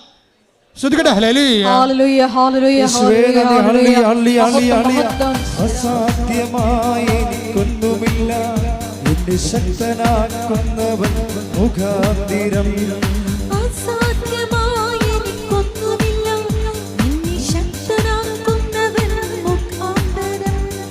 ബുദ്ധിക്കതീതമാമത്ഭുതങ്ങളാൽ എൻ്റെ ദൈവം എന്നെ നടത്തുന്നു. ബുദ്ധിക്കതീതമാമത്ഭുതങ്ങളാൽ എൻ്റെ ദൈവം എന്നെ നടത്തുന്നു. സാധ്യമേ എല്ലാം സാധ്യമേ എന്നേശുവൻ കൂടെയുള്ളതാ. സാധ്യമേ എല്ലാം സാധ്യമേ എന്നേശുവൻ കൂടെയുള്ളതാ. അസാധ്യമായി എനിക്കൊന്നുമില്ല എന്നെ ശക്തനാക്കുന്നവൻ മുഖാന്തിരം. അസാധ്യമായി എനിക്കൊന്നുമില്ല എന്നെ ശക്തനാക്കുന്നവൻ മുഖാന്തിരം. ബുദ്ധിക്കതീതമത്തിൽ ഭുതങ്ങളാൽ എൻ്റെ ദൈവം എന്നെ നടത്തുന്നു. ബുദ്ധിക്കതീതമത്തിൽ ഭുതങ്ങളാൽ എൻ്റെ ദൈവം എന്നെ നടത്തുന്നു. ഉയർത്തി സാധ്യമേ എല്ലാം സാധ്യമേ എന്നേശുവൻ കൂടെയുള്ളതാ. സാധ്യമേ എല്ലാം സാധ്യമേ എന്നേശുവൻ കൂടെയുള്ളതാ. സ്തുതിക്കട്ടെ. ഹല്ലേലൂയ ഹല്ലേലൂയ ഹല്ലേലൂയ. മഹത്വം മഹത്വം. ആരാധന ആരാധന. ഹല്ലേലൂയ ഹല്ലേലൂയ. യേശുവേ, ഞങ്ങൾക്ക് ലഭിച്ചിരിക്കുന്ന താലന്തുകൾ യേശുവേ നിന്റെ നാമ മഹത്വത്തിനും ദൈവരാജ്യ വിസ്തൃതിക്കും വേണ്ടി ഉപയോഗിക്കുവാൻ ഈ ആരാധനയിലൂടെ ഞങ്ങളെ തിരഞ്ഞെടുത്ത് അഭിഷേകം ചെയ്യണമേ. നിന്റെ സാക്ഷികളാക്കി മാറ്റണമേ. ഹല്ലേലൂയ. മഹത്വം മഹത്വം. ആരാധന ആരാധന. ഹല്ലേലൂയ. യേശുവേ നന്ദി. യേശുവേ ആരാധന. ഹല്ലേലൂയ. നമുക്ക് പ്രാർത്ഥിക്കാം. എൻ്റെ പ്രിയപ്പെട്ടവരെ, ഇന്ന് കർത്താവിൻ്റെ വചനത്തിലൂടെ നമ്മൾ കേട്ടത് കർത്താവിൻ്റെ താലന്തുകൾ വ്യക്തിബന്ധി എന്നതിനേക്കാൾ ഉപരി അത് മോർ റീസണബിളായി വരണത് വിഷയബന്ധിയാകുമ്പോഴാണ്. കർത്താവ് ഒരു വ്യക്തിക്ക് തന്നെ ചില കാര്യങ്ങൾക്ക് 5ഉം ചില കാര്യങ്ങൾക്ക് 2ഉം ചില കാര്യങ്ങൾക്ക് 1 താലന്തുമാണ് കൊടുക്കുന്നത്. ത്രേസ്യക്കുട്ടിക്ക് 1 താലന്തുള്ളത് 2 മേഖലയിലാണ്. ഒന്ന്, അവരുടെ പിഞ്ചു കുഞ്ഞുങ്ങളായിരിക്കുമ്പോൾ തന്നെ അവിടെ ഭർത്താവ് മരിച്ചു. കുടുംബജീവിതത്തിൽ അവർക്ക് 1 താലന്തേ ഉള്ളൂ. അവർ മണ്ണിപ്പൂത്തി വെച്ചില്ല. ഇതിൻ്റെ ദുർവിധിയാണെന്നും പറഞ്ഞുകൊണ്ട് ആ കിട്ടിയ കുഞ്ഞുങ്ങളെ വളർത്തി ദൈവത്തിൽ ആശ്രയിച്ച് അവളത് 1 10 എടുക്കണ കാണാം. നമ്മൾ വിശ്വാസമുള്ളൊരു മകനെ സൃഷ്ടിച്ചുകൊണ്ട് വിശ്വാസമുള്ള മകൻ കൂടി ത്രേസ്യയുടെ കൂടെ നിന്നുകൊണ്ട് സാക്ഷ്യം പറയുന്നത് കേൾക്കാൻ മനോഹരമാണ്. പക്ഷെ അത് 1 താലന്തായിരുന്നു. ത്രേസ്യക്കൂടി വളർത്തിയെടുത്ത 10 താലന്താണത്. ആ 1 താലന്തിൻ്റെ കഥ പറയുമ്പോൾ കർത്താവിനെ കൂടി ചേർത്തുകൊണ്ട് വലതുവശത്തൊരു 0 ചേർത്ത് അത് 10 എടുക്കാനാണ് ദൈവം ഉദ്ദേശിക്കുന്നത്. ഭർത്താവ് മരിച്ചെങ്കിൽ അത് തളർന്നില്ല. 1 താലന്ത് പിന്നെ ഉള്ള ആരോഗ്യ മേഖലയിലാണ് ത്രേസ്യക്കുട്ടിക്ക്. കാര്യം മൂത്രത്തിലൂടെ അൽബീമിൻ ആ പ്രോട്ടീൻ ലീക്ക് ചെയ്തിട്ട് മൂത്രത്തിൽ പതയാണ്. അത് കിഡ്നി കംപ്ലൈൻ്റാണ്. അപ്പോൾ ആരോഗ്യ മേഖലയിൽ 1 താലന്തേ ഉള്ളു. ഈ 1 താലന്തിനെ 10 എടുക്കണത് ത്രേസ്യക്കുട്ടി ഉടമ്പടി ചെയ്തുകൊണ്ടാണ്. ഉടമ്പടി ചെയ്തിട്ട് ഈ കിഡ്നിയുടെ അസുഖം എന്നെ കാണിക്കുമ്പോൾ അവിടെ ഓഫീസിൽ കാണിക്കുമ്പോൾ ചീട്ട് കിട്ടും. ചീട്ട് കിട്ടുമ്പോൾ ഞാൻ എന്ത് ചെയ്യും, ത്രേസ്യക്കുട്ടി തലയൊക്കെ വെച്ച് പ്രാർത്ഥിച്ചിട്ട് എൻ്റെ കയ്യിരിക്കുന്ന സൈത്തിൽ ത്രേസ്യക്കുട്ടി കൈ മുക്കിയിട്ട് ബാത്റൂമിൽ പോയിട്ട് അത് വയറിൽ പുരട്ടിക്കൊള്ളാൻ പറയും. അന്ന് രാത്രി പദം നിൽക്കും. അന്ന് രാത്രി കിഡ്നി സുഖപ്പെടും. 15 കൊല്ലമായിട്ടുള്ള കിഡ്നിയുടെ പ്രോട്ടീൻ പോണതാണ് ഒറ്റ ഉടമ്പടി കൊണ്ട് കർത്താവ്. അതായത് അപ്പോൾ അത് നിങ്ങളത് മനസ്സിലാക്കേണ്ടത്, ആ 1 താലന്ത് എനിക്ക് കിഡ്നി രോഗമാണ്, എനിക്ക് ഭർത്താവില്ല, എനിക്ക് കിഡ്നി രോഗമാണെന്ന് പറഞ്ഞ് ഇങ്ങനെ അളിഞ്ഞ മോന്തമായിട്ട് വീട്ടിൽ ഇരിക്കുകയല്ല. എൻ്റെ ഭർത്താവ് മരിച്ചുപോയി, നിങ്ങൾ ഞാൻ എങ്ങനെ വളർത്തിയതെന്ന് ദൈവത്തിന് പോലും അറിയാൻ പാടില്ലെന്നൊക്കെ പറഞ്ഞിട്ട് സ്വയം പഠിച്ചുകൊണ്ടിരിക്കും. അങ്ങനെയല്ല. ആ 1 താലന്തുള്ളതെല്ലാം ഇവൾ 10 എടുക്കും. അതാണ് ഉടമ്പടിയുടെ പ്രത്യേകത എന്ന് പറയുന്നത്. ഉള്ള എല്ലാ പ്രശ്നങ്ങൾക്കും വിശ്വാസം പ്രാർത്ഥനയാക്കി, വിശ്വാസം പ്രഖ്യാപിച്ചു, വിശ്വാസം പ്രയോഗമാക്കും. അതാണ് ഉപ്പ് കാശിരുവൊക്കെ വിശ്വാസം പ്രയോഗമാക്കലാണ്. പക്ഷെ പ്രയോഗമാക്കുന്നതിന് മുമ്പ് നിങ്ങളത് പ്രാർത്ഥനയും പ്രഖ്യാപനവും ആക്കണം. പ്രഖ്യാപനം വിശ്വാസം ഈ പ്രത്യക്ഷീകരണ പ്രാർത്ഥനയിലൂടെയാണ് നമ്മൾ പിന്നെ കൗദാസിക ജീവിതത്തിലൂടെയാണ് വിശ്വാസം പ്രാർത്ഥനയാക്കി മാറ്റുന്നത്. വിശ്വാസം പ്രഖ്യാപനമാക്കുന്നതിനാണ് നിങ്ങൾ രോഗികളെ പോയി കാണുന്നതും പത്രങ്ങൾ നിങ്ങളെ കർത്താവിൻ്റെ നാമത്തിൽ മറ്റുള്ളവരെ അറിയാത്തവരെ അറിയിക്കുന്നതും. വിശ്വാസം പ്രയോഗിക്കുന്നതാണ് ഉടമ്പടി തൈലവും ഉടമ്പടി കാശുരൂപവും ഉടമ്പടി ഉപ്പവും. അപ്പോൾ ഇതെല്ലാം വ്യത്യസ്തമായിട്ട് മനസ്സിലാക്കണം. എന്നിട്ട് ഇതിലൂടെയെല്ലാം നിങ്ങൾ ഉദ്ദേശിക്കുന്നത് ക്രിസ്തുവുമായിട്ട് നിങ്ങളെ ഒരു ആത്മബന്ധം ഉണ്ടാക്കുകയാണ്. ഇത് പരസ്യമായ മേഖലയിലാണ് ഇത് വർക്ക് ചെയ്യാൻ നല്ലത്. അപ്പം അത് മറ്റു മനുഷ്യരുണ്ടാകണം. മനുഷ്യരുടെ മുമ്പിൽ ഏറ്റു പറഞ്ഞാൽ എൻ്റെ സ്വർഗസ്ഥനായ പിതാവിൻ്റെ മുമ്പിൽ ഞാനും നിങ്ങളെ, അപ്പോൾ എന്ന് വെച്ചാൽ നിത്യത വരെ ഏറ്റുപറയാവുന്നതാണ്. ഈ ഭൂമി മാത്രമല്ല, മനുഷ്യരുടെ മുമ്പിലാണ് നിങ്ങളുടെ വിശ്വാസം പ്രഖ്യാപിക്കണമെങ്കിൽ നിത്യത വരെ ഞാൻ നിങ്ങളെ ഏറ്റുപറയുമെന്നാണ് പറഞ്ഞത്. അതെല്ലാം നടപ്പിലാകുന്നത് ഉടമ്പടിയിലൂടെയാണ്. ഉടമ്പടി പ്രയോഗം, ഉടമ്പടി പ്രഖ്യാപനം, ഉടമ്പടി പ്രാർത്ഥനയിലൂടെയാണ്. അതുകൊണ്ട് ആർക്കും വിശ്വസിക്കാം, ആർക്കും പ്രഖ്യാപിക്കാം, ആർക്കും പ്രാർത്ഥിക്കാം. അതിന് ക്രിസ്ത്യനാകണമെന്നൊരു നിർബന്ധമില്ല. അതുകൊണ്ടാണ് എല്ലാവർക്കും സാക്ഷ്യം പറയാൻ പറ്റുന്നത്. പക്ഷേ ആ വിശ്വാസം അനുഷ്ഠിക്കുന്ന വിശുദ്ധിയും അതുപോലെ തന്നെ വിശ്വാസ കൈമാറ്റവും വിശ്വാസ പ്രയോഗവും വിശ്വാസ പ്രഖ്യാപനവും നിലനിർത്താൻ വേണ്ടി സ്തുതിക്കട്ടെ. ഹല്ലേലൂയ, ഹല്ലേലൂയ, ഹല്ലേലൂയ, ഹല്ലേലൂയ, ഹല്ലേലൂയ. യേശുവേ ആരാധന, ഹല്ലേലൂയ, ഹല്ലേലൂയ. യേശുവേ ആരാധന, ഹല്ലേലൂയ, ഹല്ലേലൂയ. മഹത്വം, മഹത്വം, ആരാധന, ആരാധന, ഹല്ലേലൂയ. എൻ്റെ മക്കളെ, വിശ്വാസത്തോടെ തന്നെ ഒരു കൈ നെഞ്ചത്ത് വെച്ച് ഒരു കൈ ശിരസിൽ വെച്ചുകൊണ്ട് നമുക്ക് രോഗസൗഖ്യ പ്രാർത്ഥനയിലേക്ക് കടക്കാം. മനസ്സിലറിയാവുന്നൊരു വിശ്വാസ പ്രമാണം ചൊല്ലിക്കൊണ്ടിരിക്കണം, അല്ലാത്തൊരു സ്തുതിച്ചുകൊണ്ടിരിക്കണം. സ്വരത്തിലായിരിക്കണം എല്ലാം. ശ്രുതികട ഹല്ലേലൂയ, ഹല്ലേലൂയ, മഹത്വം, മഹത്വം. കർത്താവ് നിന്റെ ഉന്നതമായ നാമത്തിന് സ്വസ്ഥം ചെയ്യുന്ന കർത്താവ്, കർത്താവ് നിന്റെ വിശുദ്ധ പൗരോഹിത്യത്തെ മഹത്വപ്പെടുത്തണമേ കർത്താവ്. കർത്താവ് സഭയിലുള്ള സാന്നിധ്യം പ്രകടമാക്കണമേ കർത്താവ്.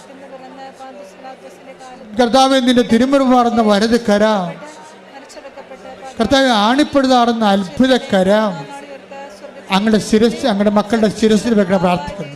സന്ധിബന്ധങ്ങളിലെ കർത്താവിൻ്റെ രക്തം നിറയട്ടെ, മാംസപേശികളിലെ കർത്താവിൻ്റെ രക്തം നിറയട്ടെ, ഞരമ്പുകളിലെ കർത്താവിൻ്റെ രക്തം നിറയട്ടെ, എല്ലാ കൊശങ്ങളിലും പേശികളിലും ത്വക്കുകളിലും കർത്താവിൻ്റെ രക്തം നിറയട്ടെ. മാരക രോഗങ്ങൾ, ആന്തരിക അവയവങ്ങളുടെ രോഗങ്ങൾ, മാരക രോഗങ്ങൾ, തീരവേദികൾ, കോശങ്ങളിലുള്ള രോഗങ്ങൾ, പേശികളുടെ രോഗങ്ങൾ, അസ്ഥികളുള്ള രോഗങ്ങൾ, അസ്ഥിസന്ധികളിലുള്ള രോഗങ്ങൾ, വാദ്യരോഗങ്ങൾ, ഹൃദയരോഗങ്ങൾ, എല്ലാ രോഗങ്ങളും യേശു ക്രിസ്തുവിന്റെ നാമത്തിൽ മാറിപ്പോകട്ടെ. ശ്രുതികട്ടെ. ഹല്ലേലൂയ, ഹല്ലേലൂയ, ഹല്ലേലൂയ, ഹല്ലേലൂയ. ഈ ആരാധനയിലൂടെ ദൈവത്തിന്റെ നാമം വീണ്ടും വീണ്ടും മഹത്വപ്പെടുവാൻ കരുണയാകണമേ പ്രാർത്ഥിക്കുന്നു. സദയം തുടരേ സുഖമായി എന്നെ ഉള്ളം അരികിൽ വരേണേ, സദയം തുടരേ സുഖമായി എന്നെ ഉള്ളം. കൈയെടുക്കുക, കൈ നെഞ്ചത്ത് സ്വസ്തിക പോലെ ചേർത്ത് നമുക്ക് ഹോൾ ബോഡി പുതിയ എല്ലാ ജീവിതവും കർത്താൻ സമർപ്പിക്കാം. നമ്മളിപ്പോൾ പ്രാർത്ഥിക്കാൻ പോകുന്നത് വ്യത്യസ്തങ്ങളായ ഡേറ്റുകൾ.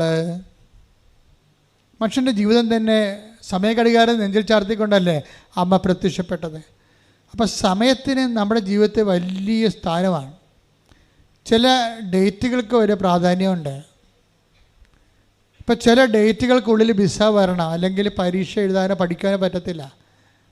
ചില ഡേറ്റുകൾക്കുള്ളിൽ നമ്മുടെ ചിട്ടി വീഴണം, അല്ലെങ്കിൽ നമ്മുടെ പറമ്പ് കൊണ്ട് കണ്ടുപോകാൻ പോകും, ജപ്തിയായി പോകും. എല്ലാം ഡേറ്റിലാണ് നിൽക്കുന്ന ജീവിതം. അതുകൊണ്ട് തന്നെയാണ് നിങ്ങളെ സമയത്തിൻ്റെ മാതാവ്, സഞ്ചാരി മാതാവ് എന്ന അമ്മയെ വിളിക്കണ കാര്യം അതാണ്. പ്രാർത്ഥിക്കുക. അമ്മേ, പരിശുദ്ധ അമ്മേ, അമ്മേ പരിശുദ്ധ അമ്മേ, സമയത്തിന്റെ മാതാവേ, സമയത്തിന്റെ മാതാവേ, സഞ്ചാരി മാതാവേ, സഞ്ചാരി മാതാവേ, ഞങ്ങളുടെ ജീവിതത്തിലെ ഞങ്ങൾ അഭിമുഖീകരിക്കുന്ന പ്രത്യേക പ്രത്യേക തീയതികള്, പ്രത്യേക തീയതികള്, ആ തീയതികളിലെ നടക്കേണ്ട കാര്യങ്ങള് പരിശുദ്ധ അമ്മയുടെ മാധ്യസ്ഥത്തിലെ കർത്താവിനെ സമർപ്പിക്കുന്ന ഞങ്ങളുടെ യാത്രകള്, ഞങ്ങളുടെ പഠനങ്ങള്, ഞങ്ങളുടെ ജോലികള്, ഇന്റർവ്യൂകള്, ടെസ്റ്റുകള്, പരീക്ഷാ ഫലങ്ങള്, സ്ഥല വിൽപ്പനകള്, വിവാഹം, ഗർഭധാരണം, പ്രസവം, സ്ഥലം കൈമാറ്റങ്ങള്, സ്ഥലം മാറ്റങ്ങള്, അങ്ങനെ ജീവിതത്തോട് ബന്ധപ്പെട്ട സാമ്പത്തിക മേഖലകള്, സർക്കാരിന്റെ മേഖലകള്, യാത്രാ മേഖലകള്, എല്ലാ മേഖലകള് യേശു ക്രിസ്തുവിന്റെ നാമത്തിൽ ഇപ്പോഴേ എല്ലാ തടസ്സങ്ങള് യേശുവിന്റെ നാമത്തിൽ മാറി പോകട്ടെ.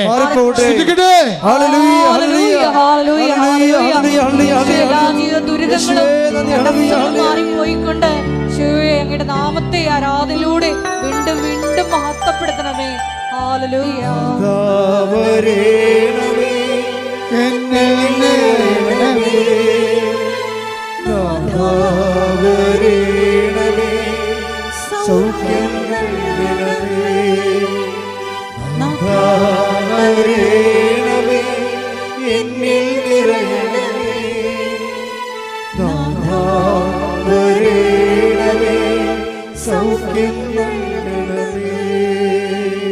മക്കളൊന്ന് കൈകൾ കൂപ്പി മുട്ടേ നിന്ന് നമ്മളിപ്പോ പ്രാർത്ഥിക്കാൻ പോകുന്ന പ്രാർത്ഥനകള് ഓൺലൈനിലുള്ളവർ ശ്രദ്ധിക്കണേ.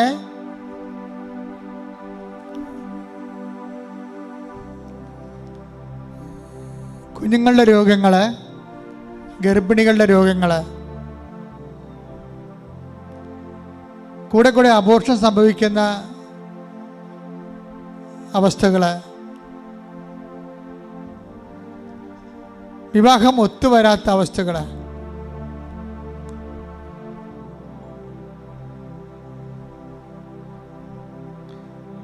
കോടതികളിൽ കേസായിരിക്കുന്ന വിവാഹങ്ങള്,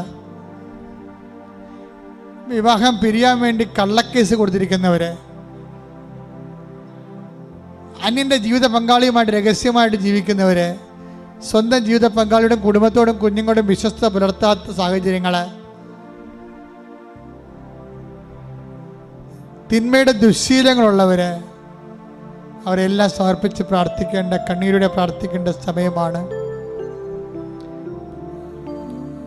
ജപ്തി നേരിടുന്ന പറമ്പുകള്, വിൽക്കാനുള്ള പറമ്പുകള്, വീട് സ്ഥലം പോലും ഇല്ലാത്തവര്, വീട് സ്ഥലവും ഇല്ലാത്തവര്, കേസിൽ അകപ്പെട്ടിരിക്കുന്നവര്,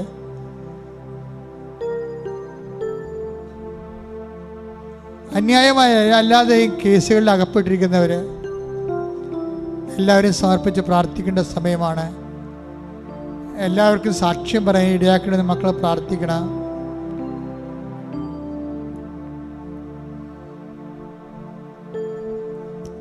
അച്ഛൻ പ്രാർത്ഥിക്കുമ്പോൾ സ്തുതിക്കട്ടെ. ഹല്ലേലൂയ. കർത്താവേ, നിന്റെ ഉന്നതമായ നാമത്തിന് സ്വസ്ഥം ചെയ്യുന്ന കർത്താവേ, അവരുടെ മക്കൾക്ക് വേണ്ടി പ്രാർത്ഥിക്കുന്ന സ്ഥലമില്ലാത്തവർ, വീട് സ്ഥലമില്ലാത്തവർ, കേസിൽ അകപ്പെട്ടിരിക്കുന്നവർ, മക്കളില്ലാത്തവർ, പര്യാവർത്തകന്മാർ തമ്മിൽ പിരിയുന്നവർ, ദുശ്ശീലങ്ങൾ അകപ്പെട്ടിരിക്കുന്നവർ, എല്ലാവരും കഷണ്ടിയായിട്ടുള്ളവർ, കർത്താവ് ശരീരം ക്ഷീണിച്ചത് കൊണ്ട്, പണമില്ലാത്തത് കൊണ്ടും, രോഗം വന്നു പോയത് കൊണ്ടും, കല്യാണം ഒത്തുവരാത്തവർ, അങ്ങനെ എല്ലാവരും കർത്താവ് സമ്പത്ത് കിട്ടാനോടൊന്നും കിട്ടാത്തവർ, സമ്പത്ത് വഞ്ചിക്കപ്പെട്ടിരിക്കുന്നവർ, സമ്പത്ത് പറ്റിക്കപ്പെട്ടിരിക്കുന്നവർ, എല്ലാവരും സമർപ്പിക്കുന്ന കർത്താവ് ദൈവത്തിൻ്റെ കരുണ ദൈവത്തിൻ്റെ കൃപ ഉണ്ടാകട്ടെ. വീട് സ്ഥലവും നിർമ്മിതിയിലിരിക്കുന്നവർ കർത്താവ് നിർമ്മിതി വീട് സ്ഥലം പണിതിട്ട് ഇടയ്ക്ക് വെച്ച് നിന്ന് പോയവർ, വിദേശത്ത് പോകാനുള്ളവർ, വിദേശത്ത് വരാനുള്ളവർ, കർത്താവ് വരാൻ പറ്റാത്തവർ, നിയമതടസ്സമുള്ളവർ, എല്ലാവരും സമർപ്പിച്ച് പ്രാർത്ഥിക്കുന്നു. ശ്രദ്ധിക്കട്ടെ. ഹല്ലേലൂയ, ഹല്ലേലൂയ, ഹല്ലേലൂയ.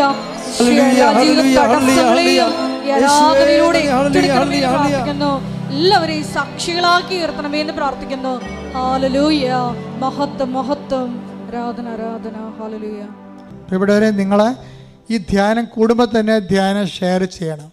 എപ്പോൾ ധ്യാനം കൂടിയാലും, എപ്പോൾ സാക്ഷ്യം കേട്ടാലും നിങ്ങൾ അപ്പം തന്നെ പ്രേക്ഷിത വേല പരസ്യമായിട്ട് വിശ്വാസം പ്രഖ്യാപിച്ചുകൊണ്ട് നിങ്ങൾ ഇപ്പോൾ വാട്സപ്പിലാണെങ്കിലും ഇത് ഷെയർ ചെയ്യണം. വാട്സപ്പ് ഗ്രൂപ്പുകൾക്ക് ഷെയർ ചെയ്ത് കൊടുക്കണം. കർത്താവിന് അറിയാത്തത് അറിയട്ടെ. നിങ്ങൾ വാട്സപ്പ് സ്റ്റാറ്റസ് ഇടുന്ന ഒത്തിരി പേരുണ്ട്. വലിയ ദൈവാനുഗ്രഹമാണത്. അതുപോലെ തന്നെ പുതിയ പുതിയ കണ്ടൻറ്റുകളെ ക്രിയേറ്റ് ചെയ്തിട്ട് അപ്പ് ചെയ്യുന്ന റീൽസ് ഇടുന്നവരുണ്ട്. അവർക്കെല്ലാം വേണ്ടി ഈ സമയത്ത് പ്രാർത്ഥിക്കുകയാണ്. ശ്രുതികട്ടെ ഹല്ലേലൂയ. കർത്താവ് റീൽസ് ഇടുന്നവർ, വാട്സപ്പ് സ്റ്റാറ്റസ് ഇടുന്നവർ, വാട്സപ്പിലൂടെ കൃപാസനം പ്രചരിപ്പിക്കുന്നവർ, ധ്യാനത്തേക്ക് ആൾക്കാർക്ക് മറ്റുള്ളവർക്ക് കൈമാറി കൊടുക്കുന്നവർ, എല്ലാവരെയും അവരുടെ കുടുംബങ്ങളെ, അവരുടെ ക്യാമറയെ, അവരുടെ സന്മനസ്സിനെ, അവരുടെ സമർപ്പണത്തെ കർത്താവിൻ്റെ കൃപയാൽ അഭിഷേകം ചെയ്യാൻ പ്രാർത്ഥിക്കുന്നു. ശ്രുതികട്ടെ. ഹല്ലേലൂയ, ഹല്ലേലൂയ, ഹല്ലേലൂയ. മനുഷ്യരുടെ മുമ്പിൽ ഏറ്റുപറഞ്ഞുകൊണ്ട് സോഷ്യൽ മീഡിയയിലൂടെ നിന്നെ പ്രചരിപ്പിക്കുവാൻ ഞങ്ങളെ അഭിഷേകം ചെയ്യണമേ. Hallelujah, hallelujah. ഇപ്പോൾ സമാപന ആശീർവാദം. കൈകൾ കൂപ്പി ശിരസ് നമിച്ച് ആശീർവാദം സ്വീകരിക്കുക. ഒരിക്കൽ കൂടി മരിയൻ ഉടമ്പടിയിൽ സമർപ്പിച്ചിരിക്കുന്ന എല്ലാ വിഷയങ്ങളും, നമ്മുടെ ജീവിതത്തിൽ ഇപ്പോൾ നൊമ്പരപ്പെടുത്തുന്ന വിഷയങ്ങളും ദൈവമാതാവിൻ്റെ മധ്യസ്ഥയിൽ ദിവ്യകാരുണ്യ സന്നിധിയിൽ സമർപ്പിച്ച് നമുക്ക് ഒരു നിമിഷം മൗനമായിട്ട് പ്രാർത്ഥിക്കാം.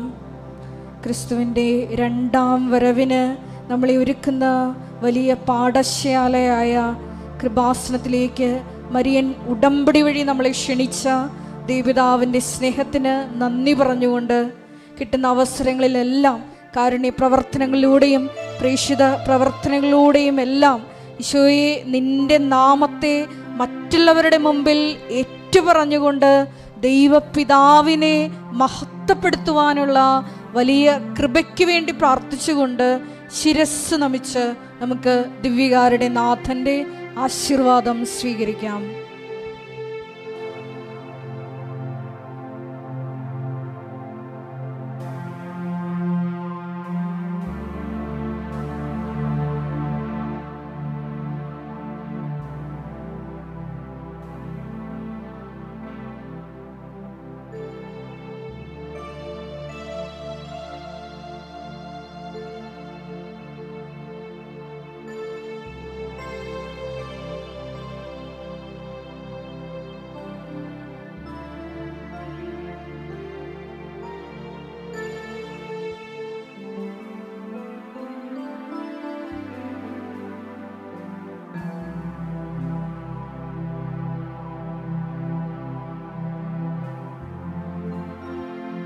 പരിശുദ്ധ പരമ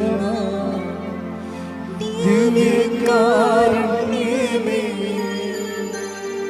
ഇന്നും ഇന്നും അങ്ങേക്ക് ആരാധന. പരിശുദ്ധ പരമ ദിവ്യകാരുണ്യമേ, ഇന്നും ഇന്നും അങ്ങേക്ക് പരിശുദ്ധ പരമ ദിവ്യ